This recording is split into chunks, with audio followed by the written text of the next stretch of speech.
Welcome to Viewer Brew Review 2. So this is now the second video in a series where we take viewer submissions and critique them, and if I like them enough, we will modify the decks and then run them through a league. So we got a bunch of submissions to look through today, and audience participation is warranted if you guys got suggestions for cards or changes we can make to decks. I have done some preliminary screening of all the decks, and there are definitely some of them that I'm going to be taking through leagues. Any thoughts on combining Dreadhorde Arcanist with Inti and flashing back cards like Expressive Iteration? Is that fire or sleep-inducing? Well, they would need to be cheap enough, right? And without access to Lightning Bolt or, some other 1-mana cards that are good enough in that regard, probably not going to work. I mean, I guess Inti also grows the Arcanist, right? That could be interesting. Ocean Infinity, why didn't you submit a deck list? Anyway, so our first list comes to us from Roondar. Roondar says, hello, I've been a big fan for a while, love the MTG marathons. I know you just recently ended the Pauper marathon on YouTube, but I was wondering if you were still accepting viewer brews. In case you are, here's my deck list for Sprout Swarm and Pauper. I have a primer written there explaining the deck and its strategies. It's a jank deck, definitely won't be going 5-0 with it anytime soon, but I have fun with it. Sincerely, Roondar. All right, so let's take a look at the deck before we get into the primer. So we've got Abundant Harvest, Nettle Sentinel, Utopia Sprawl, Anarchomancer, Impact Tremors, Monomorphose, Sprout Swarm, Thermo Alchemist, Thunderscape Familiar, Lead the Stampede, Llanowar Visionary, Presence of Gond, 10 Forests, 8 Mountains, Sideboard, Deglamor, Flaring Pain, Red Blast, Relic, Weather the Storm. Primer says, Sprout Swarm is a combo deck built around Sprout Swarm. The idea is to reduce the cost of Sprout Swarm to near zero, then use creatures that can untap whenever you cast Sprout Swarm to convoke it. Your cost reducers are Anarchomancer and Thunderscape Familiar, and of the two, Anarchomancer is more valuable as it reduces the cost of everything in the deck to help get out Thunderscape Familiars and Thermo Alchemists faster. Your untappers are Thermo and Nettle Sentinel. Each of these will untap whenever you cast an instant, sorcery, or green spell respectively, both of which Sprout Swarm qualifies for. The critical number is 4 cost reduces and or untappers. Combined with 1 untapped land, you can use Sprout Swarm to make a Saproling, buy it back to your hand, then cast it again using the freshly made Saproling. Do it at the end of your opponent's turn, you basically win. In case you can't attack for whatever reason, usually fog effects, Impact Tremors will burn your opponent out for each Saproling you make. Thermo Alchemist can also tap to burn your opponent out if you're at 5 or more cost reducers slash untappers. Presence of Gond can help put more fodder on the board in case you can't quite go infinite, especially if you put it on Nettle Sentinel or Thermo Alchemist. Lead the Stampede helps you find more creatures. You could also include Winding Wave, but lands are usually less of a problem, and Lead sees 1 more card. Abundant Harvest is the only thing that can get you Sprout Swarm that I could find. Most card draw and Gruul only finds creatures. Llanowar Visionary helps you ramp and draw a card. Monomorphose is monopositive if you have an Archomancer or Thunderscape on the battlefield. Sideboard, Relic for Graveyard Hate, Weather for Aggro Burn, Red Blast for blue. Pyroblast is technically better, as you could use it to untap Thermo Alchemist without needing something blue to target. Red Blast is monetarily cheaper though. Flaring Pain for Fogs, and Deglamor for Artifact decks. You could also use Ancient Grudge. Deglamor can hit the indestructible lands. Tips. It's hard to ensure Sprout Swarm ends up in your hand, so get ready to play a grindy game, whittling the opponent down with Thermo Alchemist and bringing creatures in with Impact Tremors. As mentioned above, Goblin and Archomancer is more valuable as it reduces the cost of all spells in the deck, including Impact Tremors, Thermo Alchemist, and Thunderscape Familiar, while Thunderscape Familiar only reduces the green spells. Even if you can't go infinite, you can eventually overrun your opponent with Saprolings from Sprout Swarm unless you have multiple in hand. You don't want to cast one unless you can pay its buyback cost. The deck is pretty jank and often ends as a mediocre Gruul aggro deck, definitely a tier 2 or 3. Don't expect any big wins, but occasionally the stars align. Alright, so first of all, we're going to make a copy of this so we can edit it. Okay, so the first thing is, let's see, Lead the Stampede, I get what you're going for, but there's not enough creatures to make that work. If we sort by type, we have 20 creatures in the deck, and then look how many non-creatures in the deck. This is way too much. If you compare this to something like, let's say, Elves, right? So Elves is your other typical Pauper, deck that's playing Lead the Stampede. So that deck plays 4 Lead, 4 Winding Way, and then usually like 3 Distant Melodies. Maybe they'll play a 4th Distant Melody or a Spell Pierce, but basically it's just 12 spells total. This is 24 spells, 22 spells total. It's way too many for Lead the Stampede to function. Secondly, with Monomorphose, so I understand that yes, you go up a mana if you have a cost reducer in play, but to what end? But why is going up a mana helpful? That doesn't help. Your main plan is Sprout Swarm, right? So you still need the 4 to 5 untapper slash cost reduce cards, right? So just going up 1 mana doesn't really help you. So if all you're using this for is just to cycle through your deck to get another card, that's not really helping. So I think the main issue here is how do we get Sprout Swarm in our hand reliably every game? And I think Abundant Harvest is not where you want to go. So one way that you could do it is technically you don't have to be red. You could be another color. So like Sunscape Familiar is white and also reduces the cost of green spells. Also, if you play white, you get to play Midnight Guard. And not only does Midnight Guard work with Sprout Swarm, it also goes infinite with Presence of Gone. So that's another way to take the deck. If you play blue, then you get access to the stuff that specifically finds Sprout Swarm, like Peer Through Depths. But I don't think blue is offering enough other things to make that worth it. This deck is also missing one of the untappers that is in red, specifically. So Blister Spit Gremlin is a 1-mana 1/1 that says 1 tap, it deals 1 damage to each opponent, and whenever you cast a non-creature spell, untap it. So if all we're looking for is cost reduction / untap effect, this guy could be an additive to the deck. The only other cost reducer outside of a Narcomancer and the Familiars is basically Electromancer, but that's in red and blue, so we'd have to split into 3 colors. So what am I liking here? I'm not liking Monomorphose, let's get rid of that. I'm not liking Abundant Harvest, let's cut that. You said specifically Pyroblast is better, I agree. Let's make sure Pyroblast gets swapped in for Red Blast. I don't think you actually need Flaring Pain, because if you're winning off of... Okay, so there's going to be 2 scenarios where that's relevant. One, you've created infinite or at least a sizable amount of Saprolings and you're attacking them. The second one is you're casting this infinitely and triggering Thermo and Impact Tremors, in which case the only thing that's stopping the damage is probably going to be Prismatic Strands. So I guess this stops Fogs and it stops Prismatic Strands. If it's Strands, you can still keep going off infinitely. So they'd have to double Strands in order to stop you from killing them. It's also potentially possible for you to even respond to a Strands on the stack by casting the Sprout Swarm again. Anyways, I think that you don't want Lead the Stampede here because we just don't have enough creatures, and what we can instead use is there's tons of red cycle cards, or not cycle cards, rather there's Tormenting Voice effects and there's Impulse Draw cards. So Ren's Resolve, Reckless Impulse, and another one in particular is Bitter Reunion, which gives haste. So that could be a pretty good combination with the Sprout Swarms. So let's say we've got Sprout Swarm, and we're worried that if we pass the turn, our opponent is going to deal with what we have, like maybe they've got removal, maybe there's a Crypt Rats or something that's going to kill all of our creatures. We want to be able to just kill them immediately. Bitter Reunion can possibly help with that, so it's a card that both digs for the Sprout Swarm that we need while also being a haste enabler.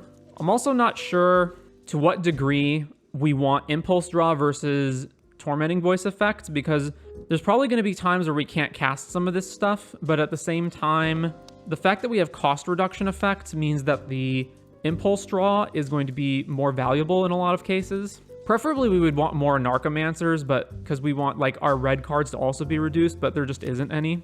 Also, I don't know why Llanowar Visionary is in here. We don't really need to ramp per se. We just need cost reduction / untappers for Sprout Swarm, so this is not really helping. So let's get rid of this. I don't even really think we need Utopia Sprawl. Like, we're not actually playing anything that's that expensive or trying to curve into 3 drops. So if we get this down to its most basic function... I also don't think I particularly care about Deglamour. Like, yes, I understand that this will also hit the artifact lands, but between this and the Ancient Grudge, I think I'd rather have Grudge. Although there is one exception, which is that sometimes you do just need to kill straight up enchantments if you're playing its Boggles or something. Also, they don't necessarily always put all that glitters on an artifact creature. Sometimes it's also... they'll play like Ardent Recruit, Thraben Inspector. Like, they do have non-artifact creatures that they can put it on, so you probably do need enchantment removal. I would like more artifact hate, so let's up a Relic and down a Flaring Pain. I'm not even sure the deck needs Flaring Pain, actually. Whereas I am pretty sure that we need to be able to beat counter spells, because our whole deck revolves around casting Sprout Swarm. And so if our opponent is just on a blue deck that has a counter spell in it, then we can never win if they just hold up counter spells. So I'm trying to even out the numbers here. So what do we got? 3 Impact Tremors instead of 4. There's 4 Bitter, 2 Reckless, 2 Ren's Resolve, so it's 4 Reckless total. We're still 2 cards short of 60. I've added Thornscape Familiar in here so that our red spells, in particular the stuff that cycles through cards, is cheaper. And then we've got our 12 untappers between Blister Split Gremlin, Nettle Sentinel, and Thermo Alchemist. There are other untappers, but they cost 3 or more. So I'd rather just play the ones that cost 2 and less. I think in the absence of anything else, it's fine to just go up the Impulse Draw cards. There's only 1 Presence of Gone, and I'm not sure how good it is. It's obviously good if you put it on an untapper and then you just, anytime a creature enters, you can just keep making more tokens. Although it's far more susceptible to removal, like spot removal, than say just Sprout Swarm itself is. Also, we need to get more fixing because just 10 Forest 8 Mountain is not going to cut it. I also think this is a deck that we don't necessarily need to slam anything on turn 1, so I'm pretty sure we can play the red-green tap land and possibly Ash Barrens. So let's add Rugged Highlands to the deck, and then I'm not actually sure, this is probably actually an even split on red and green, possibly even more favored towards red, but let's just even these out for the time being. So what do you guys think? What should we add here? What number should we play around with? Is there some really good card that I'm overlooking? I'm not sure about Presence of Gone and how good it is. I'm also wary of having anything that costs too much when we're running Impulse card draw because I want to be able to cast everything off of these. I guess I haven't put Synthesizer in the deck either, but these ones are better because we don't have to play the card immediately, and also in combination with all of our cost reduction cards, they become better than Synthesizer. I think I'm going to cut the Glamour for Ancient Grudge, and my thinking is that even though, yes, Deglamour answers All That Glitters, we can beat in All That Glitters with our combo. So that just leaves the times when they either put glitters on a non-artifact creature, which isn't often because they usually want to put it on like Ornithopter or Gingerbrute. And then it also leaves Boggles, but we can beat Boggles. I'm just really not convinced that we even need Flaring Pain, so let's do that. 4 Grudge, 1 Pain. And then Weather the Storms for aggro, obviously. I'm not sure to what degree we can cycle through a whole bunch of cards to make Weather the Storm good, though. Like, obviously, if we get Sprout Swarm online, then we can make it good, but that depends on having a bunch of cost reduction untappers already online, which we could achieve. I think this is looking pretty good. I'm very, very interested in running this through a league. All right, this is going to be draft number 1 of the Sprout Swarm combo deck. So let's go ahead and save this out. We'll play this later, and let's move on to the next viewer submission. So our next submission comes to us from Fresh Prince of Bel-Air, and it's World Tree combo reworked. By the way, Fresh Prince, I will say I have actually taken this deck through a league already prior to this video, so that will be coming out. But just to go over this, so the combo is BTL on 6 lands with Spelunking and have at least 1 Sunken Citadel. Go find the other 3+ World Tree and Echoing Deeps to World Tree the Gods. You have to stack the triggers so that it's Bontu, Locust, Ronus, Ojer, Porphyros. Lord Drakis is purely to buy back Scapeshift if they thought sees it. Okay, so to explain what this deck is doing, first of all, it's a Yorion deck. Secondly, it's a combination of BTL and World Tree. So World Tree is a land that says, among many other things, it has the final mode of you pay 10 mana, 2 of every color, and sack it, search your library for any number of gods, put them onto the battlefield, then shuffle. So we've already played a whole bunch of different World Tree combos. So this is specifically taking the BTL package that we're all familiar with, like, you know, with Niv, with Valky that you can go grab, you know, with the BTL stuff, like all the, you know, 1-ofs and whatnot, and combining that with the World Tree plan. So the idea is that you get to between 6 and 7 lands. It depends on exactly what you have. And then you scape shift. And then the lands you're going to find are, of course, World Tree, and then all the Sunken Citadels you can, which will produce 2 of a color for the World Tree.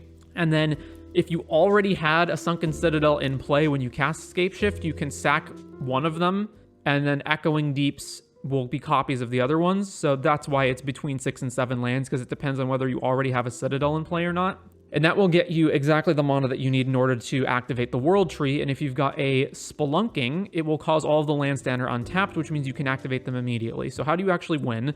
So there's 2 combo lines. The typical one in the World Tree combo deck is you grab Porphyros, you grab Ojer Axonal, and then you grab enough other gods that it will trigger Porphyros a whole bunch. And then the other part of the so that will deal basically all of Porphyros's triggers deal 2, but they get upgraded to 4 because of Ojer. So if you've got enough gods that you can put out simultaneously, it triggers Porphyros a whole bunch of times, and it should lethal your opponent.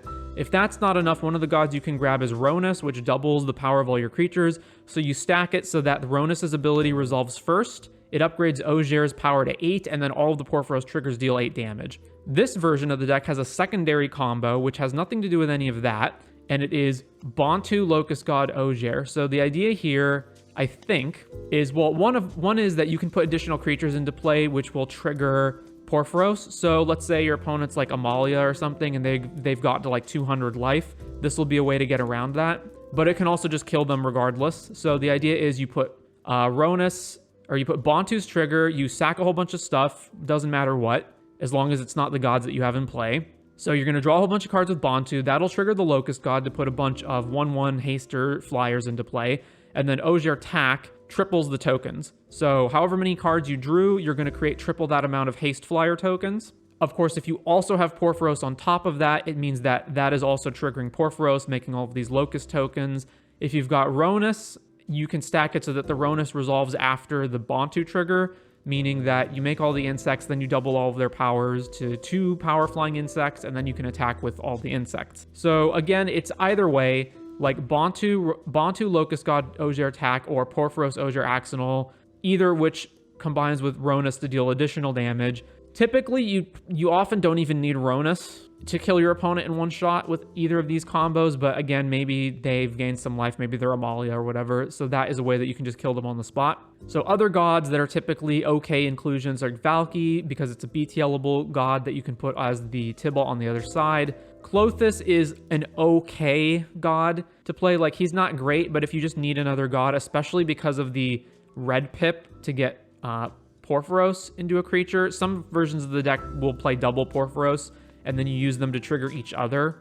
And then the rest of the deck is pretty much like straight up BTL stuff. So like Growth Spiral, Sylvan Caryatid to get ahead, up the Beanstalk, Volcanic Spite. One problem that the deck can run into is, let's say you're like all ready to go with the World Tree combo, and then oops, your draw for the turn is like Ogier Axonal, and then crap, you can't combo now. So Volcanic Spite puts stuff back into your deck. Clarion, Selfless Glyphweaver, Radiant Flames as sweepers.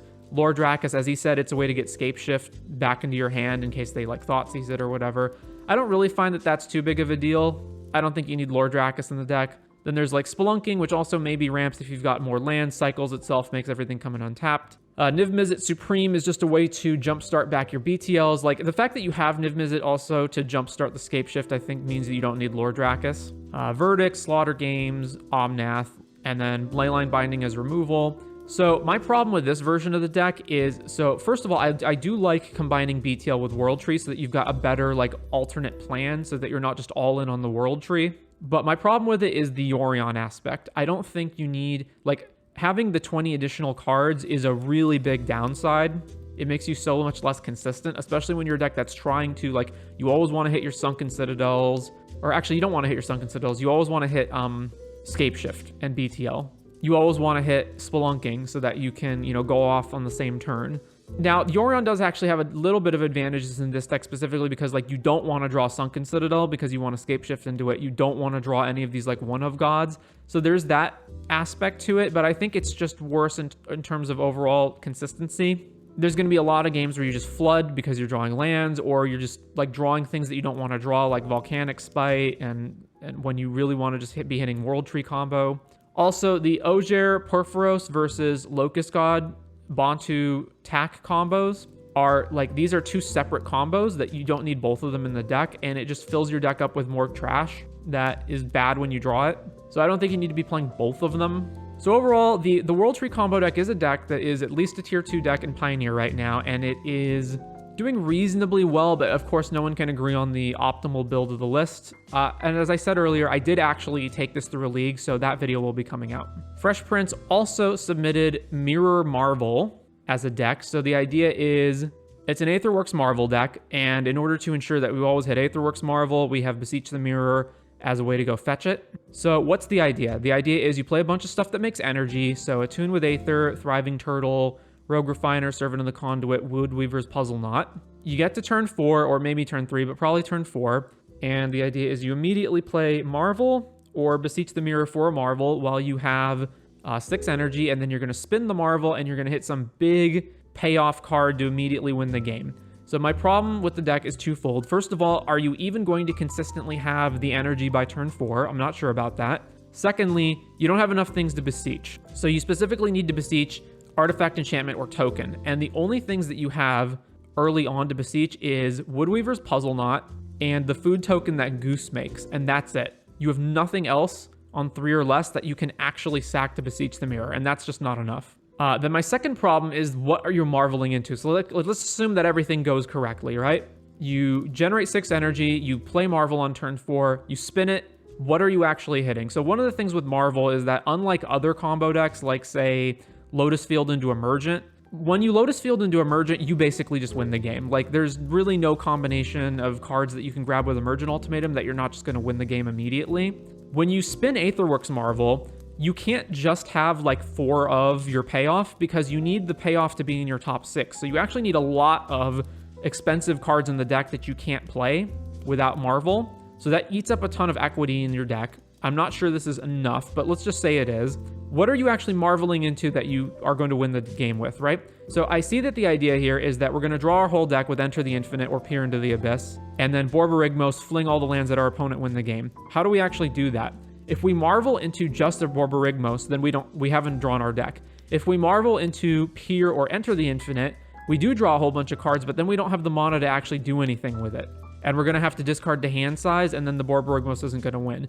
If we marvel into Multiverse or Omniscience, then hypothetically we can win the game on the spot, but that requires that we also have the other cards already in our hand. So like if we marvel into Omniscience, let's say, then we need to already have Peer or Enter or Emergent in our hand to begin with. So how consistent is that really going to be? I think not very.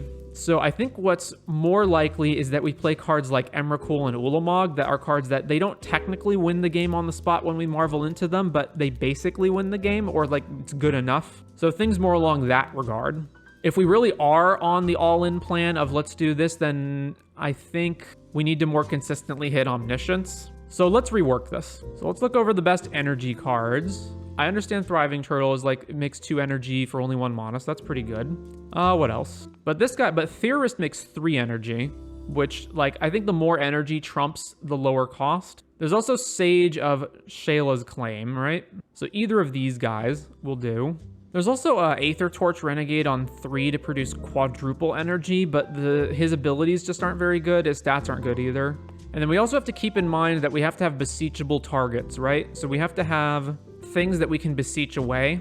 So that actually makes Aether Meltdown more likely. The reason you usually don't want something like Aether Meltdown is that because you have to have a creature to enchant with it, you're not always going to have that, be it yours or your opponent's. But it may actually be worth playing because, again, we do need Beseech fodder. There's also like some other ones, but like the Decoction module isn't very good. I guess there's Glass Blower's Puzzle Knot, right? That doesn't require that we have. And the fact that it scries helps us find what we need. Okay. So first of all, let's fix up our energy producers. I understand the idea behind Gilded Goose is that it can ramp us into Marvel and that it produces a token for Beseech the Mirror. Also, it fixes because we're 3 different colors. But I think this is the wrong way to go about it. I think you're almost never going to be able to play and activate Marvel on turn 3. I think it's far more likely that we set up for turn 4 and just slam it on turn 4. So let's get rid of Goose. Let's up Attune with Aether to 4 copies. Let's up Servant to 4 copies. Let's up Rogue Refiner to 4 copies, and then let's get Glassblower's Puzzle Knot in here, because, again, we just need Beseech fodder. So this gives us 8 Beseech fodder at the very least, which is probably still not even good enough, but it's closer to what we need. And then, I mean, Thriving Turtle is what, hypothetically okay against aggro decks that we can block, but in general, this is just going to be 1 mana, make 2 energy, do nothing else. Can you sack the turtle? No, it's artifacts, creatures, and tokens. So instead of this, we could play Aether Meltdown. This deck does seem like the kind of deck that needs to just survive against early aggro turns. And the 2 cards that help do that are either Aether Meltdown or Harnessed Lightning. We're more likely to want blue because we have Rogue Refiner, right? So let's just cut all of these turtles and let's play Aether Meltdown. So that gets us up to 12 copies of things that we can energy for. I think also probably the problem here is that we have to make sure that we're casting enough energy stuff to hit Marvel on curve. And the problem is if we don't have the turtle, then if we don't have Attune with Aether on turn 1, then we're going turn 2 energy card, turn 3 energy card. And then if we want to play Marvel on turn 4, we don't have 6 energy yet. So maybe that is a reason to have the turtle. But then we need an untapped blue source on turn 1, which could be challenging. So maybe Servant is the card that we don't want. It's a bit iffy. So let's see. So we've got like Attune, Thriving Turtle for turn 1, double energy. Then turn 2, we can play any of these colorless ones. Then turn 3, we can play any of the ones that cost 2 or less or Rogue Refiner. And then turn 4, we get Marvel and win. One of the problems with this is going to be the mana. So we need like turn 1 green or blue for the Attune/Thriving Turtle. But then by turn 4, we need to have triple black for Beseech. So what do we do about this mana base? So we obviously want Aether Hub. I don't think we want check lands because we don't want any of these things coming in tapped. Because again, we just need to turn 1 always do this. We never need more than 1 basic of any of them because of Tune with Aether, but potentially we want more copies of like Swamp. And it's also possible that we just want Thoughtseize main to slow our opponents down and to take counter spells out of their hands so we can resolve Marvel. All right, and then we don't need Shieldred. And this whole plan here is not going to work, so let's just cut all of this and we'll figure out the actual plan later. So the first question to answer is basically, does this curve actually work? Are we consistently hitting 6 energy by turn 4 while also having access to triple black, enough fodder for Beseech to bargain it? We probably just can't afford the space for Thoughtseize main deck, can we? Yeah, let's just put that back in the sideboard. All right, let's figure out the mana base. Let's just assume that this is good enough. What's the mana base going to be? Turn 1, green or blue, but then we also need a sufficient number of black mana so that we always have triple black by turn 4 for Beseech. We probably can't afford not to have Servant, can we? There's going to be times when we've got extra energy floating around that we can fix for. So yeah, maybe we can sideboard Meltdown. All right, so we probably want 4 Overgrown Tombs. Actually, in this deck, if we're trying to just win the game on turn 4, then Mana Confluence is probably going to be necessary to make sure that we have all of these colors. Yes, it makes us worse against aggro decks, but I don't think we can get around that. I want the second basic Swamp in case we're like, in case we have like a black land, we attune for a black land, but then we're short on the third black land. So we have at least the second one to attune for again. And then let's see, after that, we always want to hit our 4th land drop on curve. So this deck probably needs to be a 24 land deck, which doesn't leave us very much room for actual payoffs. This is going to be a painful mana base, isn't it? We can't afford to run fast lands because we can't have our 4th land coming in tapped ever. But we also can't run slow lands because we want our turn 1 and 2 plays to always be curved into. Let's take a look at the old standard Marvel deck and see how they built the deck. So Aetherworks Marvel from Pro Tour Amonkhet, 2nd place. This is from May 2017. So what did they do? How many actual payoffs did they have, first of all? So not actually that many payoffs. 3 Ulamog, 1 Torrential Gearhulk. That's it. So only 4. And then the rest of the deck, I guess, was just more of like a mid-rangey fest. And they had 22 lands. And their energy cards were Attune, Lightning, Glimmer on 4, Woodweavers, Rogue Refiner, Whirler. But note this is also 2017 standard, so you probably had more time to not just die. You're missing Whirler, yeah, but I don't want 3 mana energy stuff as much because I want to just curve into the last one. And there's also, like, if all we care about is the energy, there's 2 mana cards that generate 3 energy. So we don't need Whirler. Harness Lightning also has the issue of, like, you have to spend the energy to actually kill the thing. And most things that we're going to kill are probably going to be at least 2 toughness. So they're 22 lands. And they were running fast lands, although they didn't have an option, probably because it was Kaladesh. So definitely want Emrakul as one of our payoffs. And between Emrakul and Ulamog, Emrakul is the better one because Ulamog doesn't necessarily actually win us the game by just exiling 2 things. Like, there's decks where we can exile 2 things and then they still win. They can still, like, just deal with it. But we probably want both. Let's get 6 here, and then we need some more lands. I'll just up Breeding Pool and Watery Grave to 3 copies each. Okay. With Attune, you don't really need to not play fast lands. You play 3 lands and leave a basic as your 4th land drop. That is a good point. Because, yeah, this mana base is way too painful, right? How do we reduce the pain? I probably still want Overgrown Tomb as a 4 of, right? Because I want the turn 1 Attune and the turn 4 Beseech. But we can probably afford to play some fast lands in place of this. So that's what? Dark Slick. Also, Botanical is probably our best fast land because these are our turn 1 plays. So what if I get rid of Breeding Pool and just up Botanical to a whole bunch of copies? We can play what? Maybe 6 fast lands? Yeah, Botanical doesn't go well with Beseech, so don't do too much. Yeah, so like 3 of these, Forest Island, and then everything else can tap for black. We have 5 fast lands. Can I afford to run 6? I think I can. Oh wait, no, I'm running Blooming Marsh. So I just wanted to switch Dark Slick for Blooming. I think I care more about that because we want turn 1 green. So we've got 22 lands plus 4 attunes to find basics. So if you consider Attune with Aether a land drop, then it's like we have 26 lands, sort of. Now, a bigger question is going to be, what are the odds that we actually hit one of our 6 payoff cards in the top 6 cards of our deck, right? All right, so population size, we've got a 60-card deck. We have 6 hits in the deck, so 4 Emrakuls, 2 Ulamogs. We are seeing 6 cards, and we need to hit 1 card. But again, this isn't actually accurate because we're not going to have 60 cards in our deck. We're going to have some amount of cards in our hand. We're going to have lands on the battlefield. We're going to have played energy cards. So this isn't exactly correct, right? So the odds are less than 50% that we actually hit one of them, which is pretty bad. So let's replicate a more likely scenario. So we have our opening hand. So first of all, what are the odds that we even just draw one of these in our opening hand, right? So 54% that we have one in our opening hand, and then we're going to draw another 3 to 4 cards depending on whether we're on the play or draw. So in the top 10 to 11 cards in our deck, we have a almost 70% chance that we're going to naturally draw one of our Titans, right? So let's assume that it's turn 4, which means there are 50 cards left in our deck, and let's assume we've drawn one of our Eldrazi Titans, and we're looking at the top 6. What are the odds that we hit one of 5 remaining copies in the top 6 cards of our 50 card remaining deck? So it's still about 50%.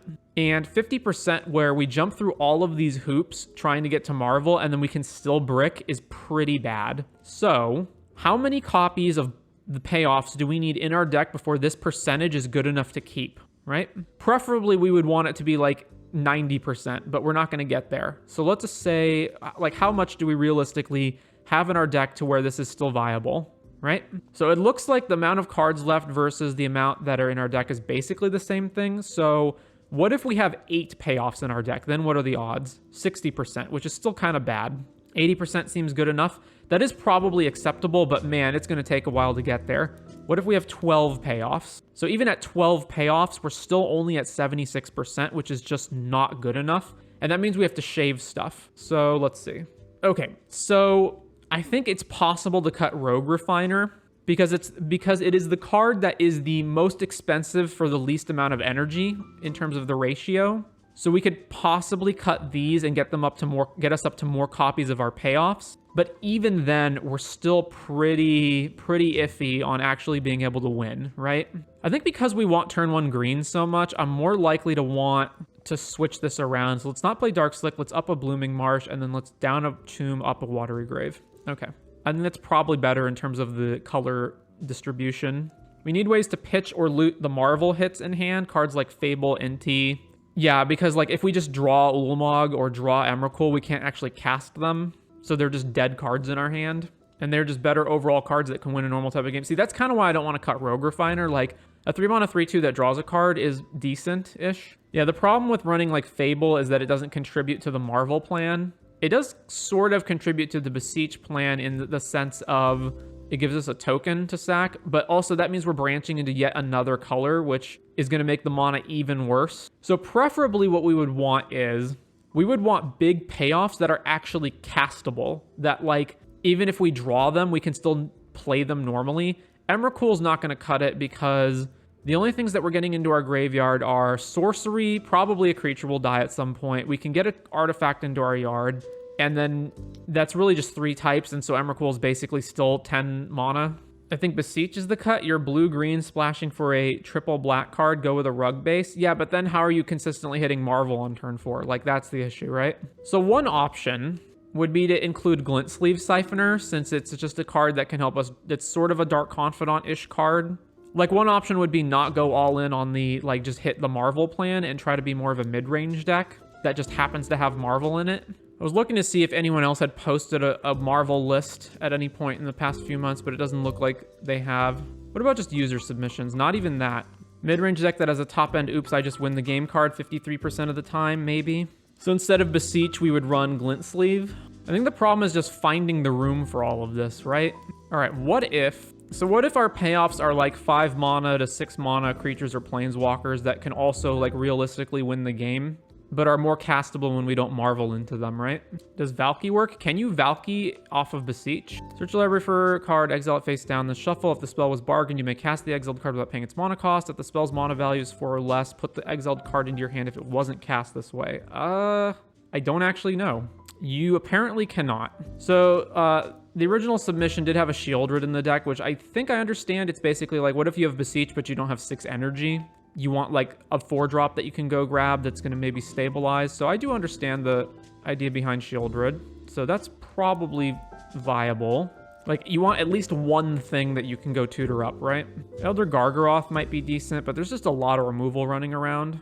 Is it just a BTL list, not a Beseech one as a tutor? Like, being able to pivot to a value Valky when you don't have the 6 energy for Marvel seems okay as a backup plan. It does, But BTL decks tend to be like a lot slower, a lot more typically like like more than 3 colors. You don't necessarily have to though. I think 6 is probably as much as the spell can cost and be realistically able to cast it without marveling into it. Yeah, there's just not going to be creatures that are like that. Maybe Elder Gargaroth. You can always do the emergent game plan off Marvel. I think that's just too much though. Like, because the problem is, the issue is like, how do you actually win, right? So let's say you emergent. You know, Lotus Field is specifically built with emergent in mind to be able to win by, it doesn't matter which cards you get, but here you don't have the tons of extra mana that Lotus Field does. Too many cooks in the kitchen. You don't want to just be the worst Lotus Field. Yeah. Omniscience Peer Shieldred. That's interesting too. So you can peer your opponent and then just kill them on the spot. Unless they got removal, then Shieldred dies and you just drew them half their deck. See, but that requires having all of those cards, right? Like, that's the problem. I think if we're going to glass cannon, let's glass cannon appropriately. This is Pioneer. No one plays interaction. Excuse me, sir. Blue-white control is what? The top deck in the format right now? Okay, so what if we do this? We have our 8 Eldrazi Titans. We've got Shieldred as a one-of thing that we can beseech, and then Elder Gargaroth as another, like, pretty big creature that's, you know, good, generates some value, and we can cast it even when we don't have Marvel, right? And we'll play all of these energy dudes, all of these energy cards early to hit Marvel. I don't like that we don't have a 3-drop now that Rogue Refiner is gone. Let's just say this is good enough. What's our sideboard? So Aether Meltdown to slow down aggro, Thoughtseize against the counterspell decks, or just like anything that we have to stop combos from, right? You need to hit Marvel, so why not run like Impulse and Treasure Cruise? Because we don't have enough things to fill our graveyard up to actually be able to cast Treasure Cruise. And that's the whole point of running Beseech. We've got 8 copies of Marvel, essentially, in our deck. All right, we need to be able to beat Amalia. So Night of Dusk's Shadow. Let's say like 3 of these. Meltdowns for aggro. Thoughtseize for counterspell decks, or just anything that's combo-based that we've got to rip apart. Path of Peril. The other thing I'm wondering is, like, how much can we actually cut when we're sideboarding, right? Because we can't cut, like, too much of energy stuff. I'm assuming versus aggro, it would just be, like, swap Servant for Aether Meltdown. Black Leyline and Black March? No. All right, what do we need to deal with? Rakdos Mid, Phoenix, Blue-White Control, Lotus Field, Amalia, Quint, Sack, Fires, BTL decks, various aggro, in Soul, Mono Red, etc. So Night of Dusk goes for Amalia, Thoughtseize for Hidden Strings, or we just try to like outspeed them into Marvel. Blue-White, Hand Disruption to take their counterspells. Phoenix, Hand Disruption to take their counterspells. Quint, same deal, like just Thoughtseize to take their thing. Rakdos mid-range. What in the world can we play to beat them? We just gotta speed out Marvel, right? And just hope they don't Thoughtseize away our stuff, although we can top deck into ways of just killing them on the spot. So against Rack mid, it's probably just survive the early turns, right? You can't really cut much at all. You can swap out most like 5 cards depending on the speed of the matchup. Yeah, like probably the cards that are gonna go the most often are gonna be Shieldred and Gargaroth if their like stats and abilities aren't too relevant. Like if you're playing against, say, Lotus Field, like Elder Gargaroth's going to be useless. Shieldred's probably also not going to be good. Even Ulamog is not even that good against Lotus Field, but it's okay. So you can like cut some of that stuff. Against aggro, you can probably cut like, you know, Servant swaps in for Aether Meltdown. Is there another bomb besides Ulamog that is like more generically useful? Because there are matchups where just exiling 2 things isn't enough. Atraxa is sort of interesting. Actually, you know what? I'm going to cut 1 Ulamog for an Atraxa. There's going to be times where Atraxa is better. Hullbreaker, we're not really built to use that. Although this is pretty good against control, right? We just don't have too much instant speed to actually utilize it. We do want like uncounterable stuff versus the control matchup. Worldbreaker to hit their lands. That's interesting too. Leveler. Don't get me wrong, I love me some Marvel, but Amalia combo is the new quicker I win combo and is much easier to set up and allows you to play a much better mid-range plan. I'm not sure if Marvel can get there in Pioneer without another standard set that has energy cards in it. Zakama? I don't think Zakama's doing anything for us. Like, we don't actually have that much mana. Fall of Thran for Lotus Field? That is an interesting suggestion. Fall of Thran for Lotus Field, so we can Armageddon the field. It does let them set back up. So the problem is we blow all the lands up, then they bring back the 2 lands that they initially sacked to Lotus Field. The next turn they bring the Lotus Field back. I think if in their case, we're probably just better off having Hand Disruption or Counter Spells. Big Chandra, that's an option. I think the problem is that, so Awakened Inferno, the one that adds burning emblems to your opponent. Blue-eye control just has too many things that can kill you too quickly. Between Emperor, Hall of Storm Giants, Shark Typhoon, what's the other one? Restless Anchorage. Like, they'll just be able to outrace that. You gain energy from the Thran. Oh, so you can Marvel again? You're right. You are correct. Whenever permanent you control is put into a graveyard, you get an energy. Well, let's have this as a one-of in the sideboard just for the memes. Yeah, you know what? Let's just not have Gargaroth and let's just 4 of Ulamog. There's also like creatures that cost technically a lot, but you can emerge them, but I don't think we want any of this. There's Kozilek as well, but I think we're probably better off with Ulamog and Emrakul. All right, so final on here. What about Kozilek's Return, right? So the idea is we bring this in against aggro, cast it, and then we spin into our huge Eldrazi. It blows the board up. Although we only have 8 lands that can actually produce red mana, along with Servant. Do you cast creatures with Ghalta? You put them in. I forget what the exact trigger is. Let's look at it. So Ghalta is, when it enters, you put any number of creatures from your hand onto the battlefield. So, I mean, that's decent-ish. Like, if we already have one of these big guys in play, or in our hand rather, although we don't get the cast triggers from the Titans. I think if we hit, it's more likely that we're going to be able to win the game off of just like hitting one of these than it is Ghalta-ing in more stuff. I think I'm satisfied with this being the main deck. So what is in our sideboard? What else do we need? Thoughtseize is going to come in a lot, right? It's going to come in against any deck that's playing counter spells because we need to be able to get Marvel through their counter spells. And it's going to come in against any combo decks where we need to take their combos. So what else are we missing here? There's also going to be matchups like Rakdos mid where it's just going to be a slugfest. So is putting Gargaroth or something in the sideboard worth it for that type of matchup? Duress. I think Thoughtseize is more important. Well, so, okay, what matchups do we need to take creatures? What matchups where we're bringing in Thoughtseize do we need to take creatures, right? I guess the question is, would we bring in Thoughtseize versus Amalia? If we're already devoting 3 slots to Knight of Dusk Shadow, probably not, right? So maybe Duress is better just so we don't lose life. Titan of Industry can be side for Rakdos. Rakdos is more of an aggro deck than it's ever been before, though. I think I'm okay with this being Duress instead of Thoughtseize, so let's replace that. All right, so how's this looking? So we've got our 1 and 2 mana energy creating cards, nothing on 3. Then on 4, we've got our Marvel and Beseech, and then we've got our expensive cards to go grab. 22 lands, Bug Mana Base, and then sideboard Aether Meltdown and Kozilek's Return for aggro decks. Also probably Elder Gargaroth. Duress for combos and counterspell decks. Fall of Thran for Lotus Field, and Knight of Dusk Shadow for Amalia. I think I'm good here. All right, so let's go ahead and save this out because we're going to run this too. So download for Moto, and we'll come back to that later. All right, so this deck comes to us from kingalpaca. Get your venerated Rotpriests, target them, win sometimes. So there's a modern deck built around venerated Rotpriest. 1 mana, 1/2, toxic 1. Whenever a creature you control becomes the target of a spell, target opponent gets a poison counter. So the idea is you get Rotpriest, and then you just cast a whole bunch of things that target the Rotpriest. So there is Spellskite, which can actually combo with this by constantly ping-ponging targets onto itself. If you have, I forget exactly how it works, whether you need 2 Spellskites or you need like multiple spells, but you can keep switching targets. And because venerated Rotpriest counts for any creature, not just itself, you can keep swapping to Spellskite to trigger it.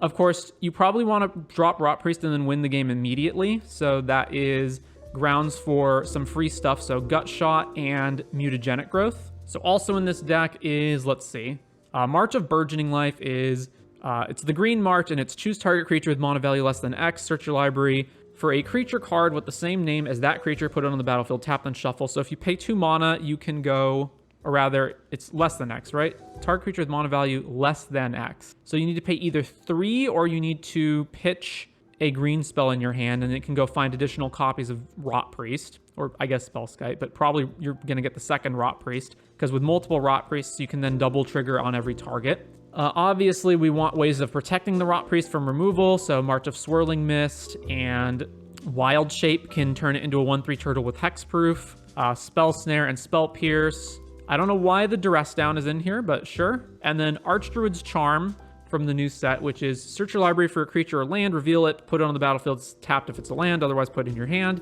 or put a +1 counter on target creature you control, deals damage equal to its power target creature you don't control, or exile target artifact or enchantment. So I gather that this is a way to just make sure that it's a card that both finds the Rotpriest, or if you already have a Rotpriest, it technically can target it. Bunch of lands and preordains. So, and then sideboard is all this stuff here. And then this is likely cards. So I guess this is like the maybe pile of things that you're considering. And then a whole bunch of maybe cards. All right, so we've seen attempts at the Rotpriest Storm deck where it's just like all in on the Rotpriest, just try to make sure that you can like target it a whole bunch. And I am not convinced that this deck is any good at all. It requires so much hoop jumping. So like you need to have the Rotpriest. You need to resolve the Rotpriest through not have it get countered, not have it get killed. You need to have then enough spells that you can cast probably in one turn in order to trigger it enough times to kill your opponent. This is a lot to ask, and it's so easily disrupted. Again, you're playing a 1/2 that dies to any piece of removal.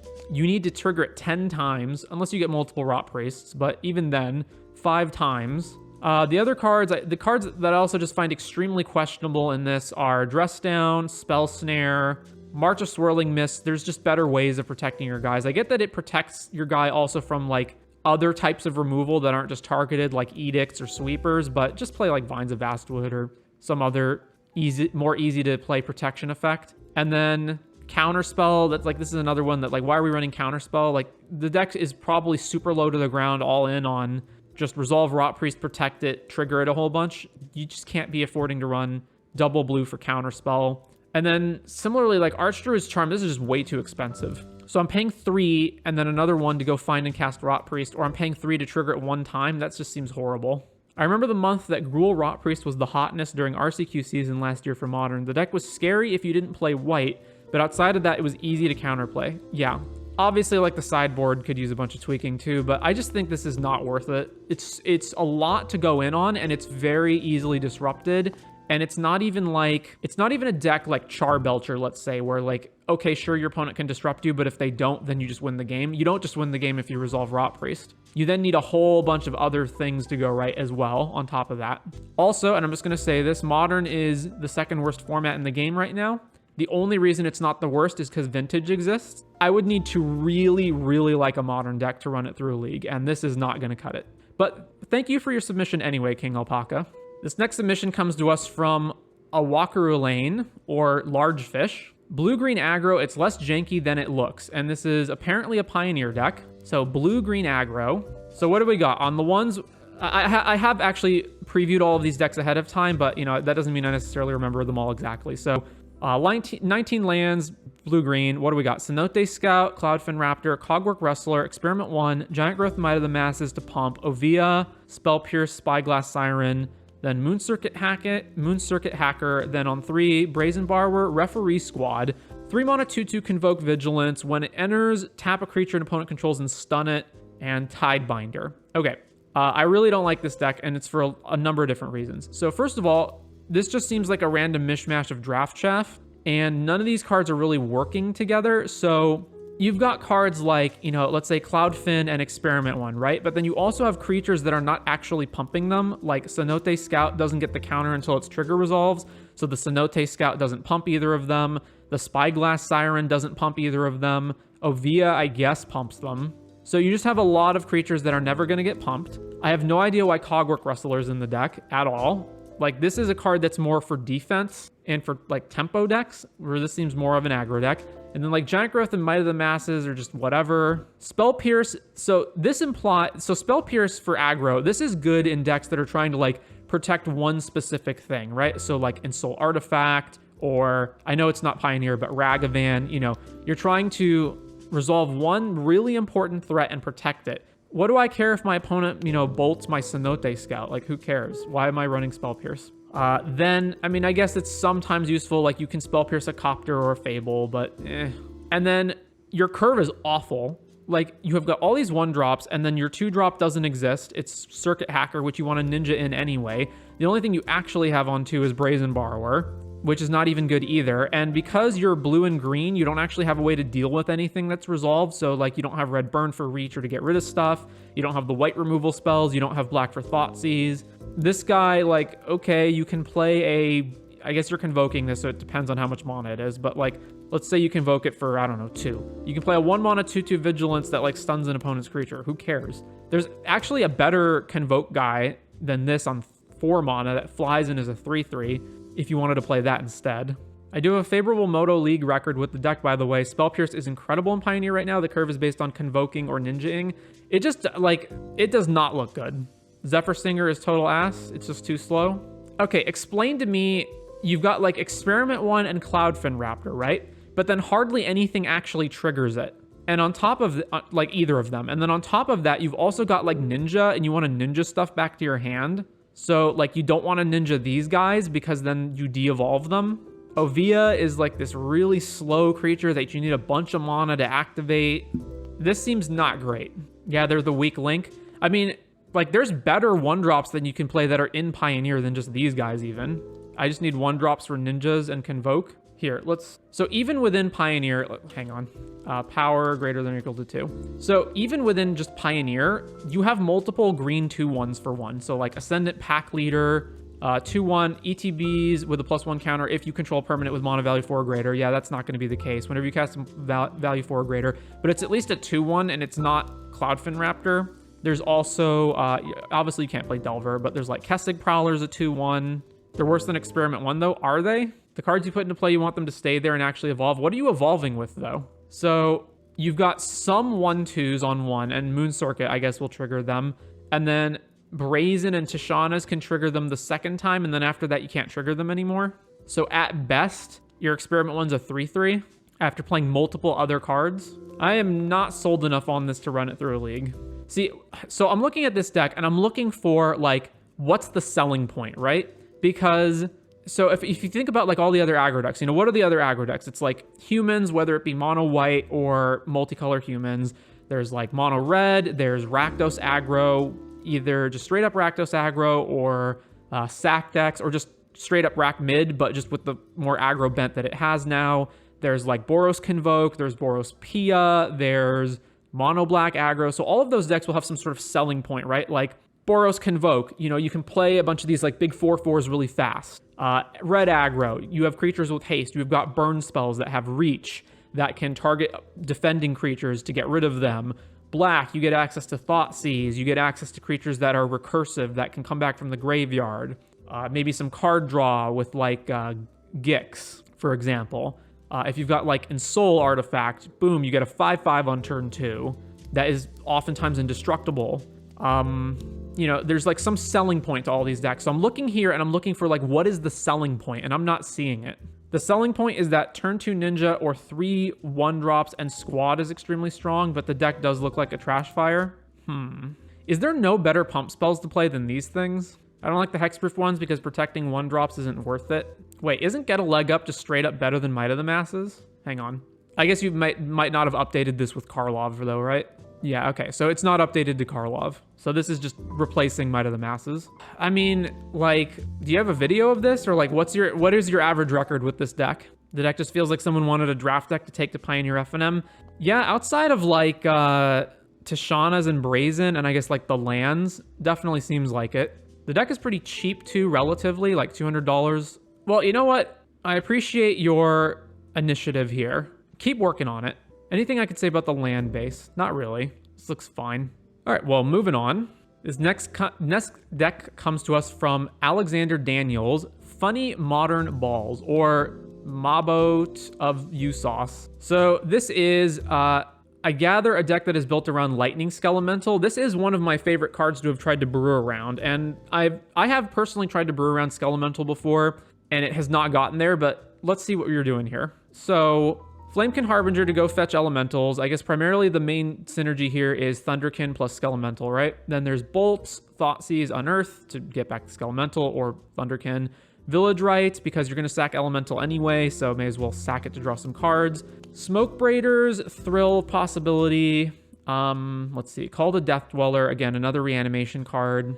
Incandescent Soulstoke to pump Elementals, which I gather is a way to make Thunderkin's toughness bigger. Then there's Pyromancer, Grief, Shriekmaw, Spite Bellows. And then there's a Primer The deck is very bad. It instantly loses to Bowmasters, and I have no idea how to build a sideboard or mana base for Modern, but it's funny when it works. Main concept is using the synergy between Lightning Skelemental and cards like Thunderkin, Unearth, etc. to make your opponent discard all their cards and hit them with a 6-power Trampler every turn. Other cards are chosen based on synergies with that, and other elementals or just filtering interaction. Haven't tested it a bunch, of the ratios and card choices are still very much up in the air and not representative of the most optimal way to play the deck. Okay, so first of all, you have correctly identified that in the Bowmaster world, this card is unplayable. You cannot go through all the trouble of casting or reanimating a Skelemental and then your opponent just plays Bowmasters and kills it, which is yet another reason to add another negative check mark next to why Bowmasters shouldn't exist. Other than that, though, the whole deck is sort of all over the place, so you got a lot of cards that are not really working together. So a deck that's playing Lightning Skelemental and is trying to reanimate it a bunch and like hit your opponent a whole bunch is by definition an aggro deck, but then you've got a bunch of like these grindier, slower cards like Smoke Braider, and then I hate to break it to you, but like Shriekmaw and Spite Bellows are not good. Get rid of these. So, and then Flamekin Harbinger is also not good. So yeah, sure, you can put Skelemental on top of your deck, but why would I want to do that? I would much rather churn through cards. Also, there's better filtering cards in Thrill of Possibility. The numbers need to be tweaked a lot. So like this should be 4 Thoughtseize. The bolts should probably be 4 ofs as well, because if you're in a Skelemental deck, you're just trying to burn your opponent out. One of the biggest problems with Thunderkin Awakener is, so obviously this plan of bringing back the Skelemental is really good. The problem is you don't have anything else to bring back that can like just smash your opponent. I guess Spite Bellows is one of those things. The other problem is how do you get stuff into your graveyard? Because preferably what you would want to do in this deck is turn 1, discard effect, get Skelemental into your graveyard. Turn 2, Thunderkin, bring it back, or Unearth, bring it back. So obviously Faithless Looting is not in the format, but there are other rummaging cards that you can play in Modern. So just to name a few of them, I mean, you could run Burning Inquiry, although that's basically a different deck. But in terms of controlling the cards that you're discarding, there's Insolent Neonate on 1. There's also Bitter Reunion. This is just, in terms of the 2-mana ones that discard and draw, this is the best one out of any of them. There's also Demand Answers if you have artifacts, although in this case it looks like you don't really. There's also Faithless Salvaging is another option to play. There's also Witch's Mark. So again, you're trying to damage your opponent. If you already have a creature in play, you can Witch's Mark the thing. Also, this works with Thunderkin Awakener to increase its toughness. And then lastly, technically 3 mana, but not really, is Merchant of the Veil, which you can use on its Haggle mode to discard draw. The concept for Shriekmaw is it's a 1-of, you can tutor with the Elemental Searcher if there's a must-remove creature, but fair point, it's probably pretty bad, or if you already have Skelemental. Witch's Mark is a really good idea, yeah? Okay, so also, your creatures already have haste between Skelemental and Thunderkin Awakener, so you don't need the Bitter Reunion. So Witch's Mark is probably the best one. So I'm gonna fix this. So first of all, let's get rid of all the trash. So Flamekin, Smoke Braider, Soul Stoke, not good. Call the Death Dweller, I never want to be paying 3 mana for this, and it doesn't matter if I'm giving my creatures Death Touch or Menace, who cares? Let's get Thrill out of here, let's up Thoughtseize to 4, let's up Bolt to 4, let's see, Shriekmaw out. All right, so here's where I've arrived at. So cut a bunch of the stuff. So we got Neonate as our turn 1 way of pitching something and then getting it back. We've got Bolt, so we have removal for creatures and we can have Reach to kill our opponent. Not dead after all, because if you're going to play Grief, just play the scam spells. It also works decently well with some other stuff like Pyromancer and Thunderkin Awakener. Thoughtseize, because Thoughtseize Unearth, which we can use to get back any of our 3 drops here, primarily 3 or less drops. Primarily the things we're probably going to want to get back is either Skelemental itself or Thunderkin to get back the Skelemental, but sometimes you can Unearth Pyromancer. And then on 2, there's Witch's Mark, so this is another one of our discard spells that we're going to use to put things like Skelemental into the graveyard to reanimate. And the Wicked Roll token sometimes matters. Like sometimes we'll be able to evoke Grief and then put a Wicked Roll onto Thunderkin Awakener and then attack and then bring Grief back with the Thunderkin. And then, of course, we've just got our turn 1 scam stuff with Grief into Not Dead After All. Pyromancer to draw more. Again, we can just discard Lightning Skelemental or whatnot. I've fixed the mana base a little bit. We want more colors, not as many basics. So still Mountain and Swamp, but then diversify, add some more fetch lands, add Hive of the Eye Tyrant over one of the swamps. I didn't touch the sideboard, which is marked as a sit combo with Inti. Inti could be in the deck too, maybe. Although I think it's too slow for Modern. Anyway, so that's where I'm at here. And then the big problem with this is just going to be Bowmasters. Bowmasters just completely fucks this deck up. It kills everything you play, including Skelemental. You've got all these draw cards like Witch's Mark and Seasoned Pyromancer that are terrible against it. Like, you just lose to Bowmasters instantly. Modern brewing nowadays at my locals is fusing archetypes because of how good mana is. I played against a Goryo deck that also had the Rakdos midrange plan. This version is a lot better for sure. I think I got distracted from the gameplay by crappy elemental synergies. Sideboard is terrible right now. Yeah, so the two big problems are that these cards and plan are terrible against Bowmasters, and that Thunderkin Awakener just doesn't have anything else good to get back aside from the Skelemental. Like, there's Skelemental and then nothing. I mean, a card that's reasonable to get back is like Risen Reef, but it's in the wrong colors. It's totally a different game plan to what you're trying to do with Thunderkin Awakener. And that's basically it, right? Also, there's no Faithless looting, so there's not a good way of ditching stuff fast. So, like, Instant Neonate's pretty bad, but it's the only way we have of cycling a card on turn 1. You also can't play, so like there's Unearth, and then you could potentially play Persist as another way of getting things back, so you can like discard a thing Persist, but Persist doesn't work with Skelemental. But yeah, basically, as long as Bowmasters exists, this will never be viable, which is just the unfortunate part of it. But thank you for your balls, MaboTofusauce. So moving on. So this deck comes to us from Wrath 4351 or Herkap. Enduring Modern. Enduring Ideal deck, lock opponent out of the game with 9 lives plus Solemnity to not die. So the idea here is you've got 9 lives and you've got Solemnity. So Solemnity says players can't get counters and counters can't be put on artifacts, creatures, land, enchantments, or lands. And then you've got 9 lives, which is 3 mana hexproof. If a source would deal damage to you, prevent that damage and put an incarnation counter on 9 lives. When there are 9 or more incarnation counters on 9 lives, exile it, and when it leaves the battlefield, you lose the game. So the idea is you assemble both of these. You can never get counters, so the 9 lives says if a source would deal damage to you, you prevent the damage and put a counter on it instead. So instead, you prevent the damage and you don't get a counter, so you never take any damage. And this deck has sort of been around, so there's like Enduring Ideal here is like the big ramp thing that you get to the end of. So it's mono white with Enduring Ideal. Search your library for an enchantment, put it on the battlefield. Epic, you get a copy of the Enduring Ideal every upkeep, but you can never cast any more spells for the rest of the game. So just to cover the rest of the deck, there's Thin Ice to deal with creatures, Lotus Bloom to presumably speed up, Greater Auramancy to protect the enchantments from removal, Ruined Halo, you have protection from the chosen card name, Suppression Field, activated abilities cost 2 more, Wheel of Sun and Moon for graveyard stuff, Leyline of Sanctity, which I'm imagining is here primarily for 2 reasons. 1, to get rid of Stop Hand Disruption. 2, to be a free white permanent for Nykthos. And then there's Dovescape, which stops all non-creature spells from getting cast and just turns them into birds. And Form of the Dragon is upkeep. It deals 5 damage to target creature or player, and then end of each turn, your life total becomes 5. Creatures without flying can't attack you. So the idea, I assume, is assemble 9 lives plus Solemnity. You can never take any more damage. Try to get Auramancy into play so that these can't be targeted by removal. Slash Dovescape to stop all spells. And then Form of the Dragon is the kill condition. So you just get this out and you just deal 5 damage to your opponent over the course of 4 turns. And the Enduring Ideal enchantments deck has existed for a long time with Form of the Dragon and all that stuff. So I think the win condition used to be the other 3 mana one that prevents damage. I forget what it's called. The one that has the upkeep trigger, you have to like discard and you stop your draw step. So a bunch of things. This is not viable, and it's for a number of different reasons. So first of all, there's more agnostic removal than ever. So white has, for example, Leyline Binding, March of Otherworldly Light, Prismatic Ending. Just has there's a million ways of getting rid of enchantments. Even just main deck Teferi can bounce these.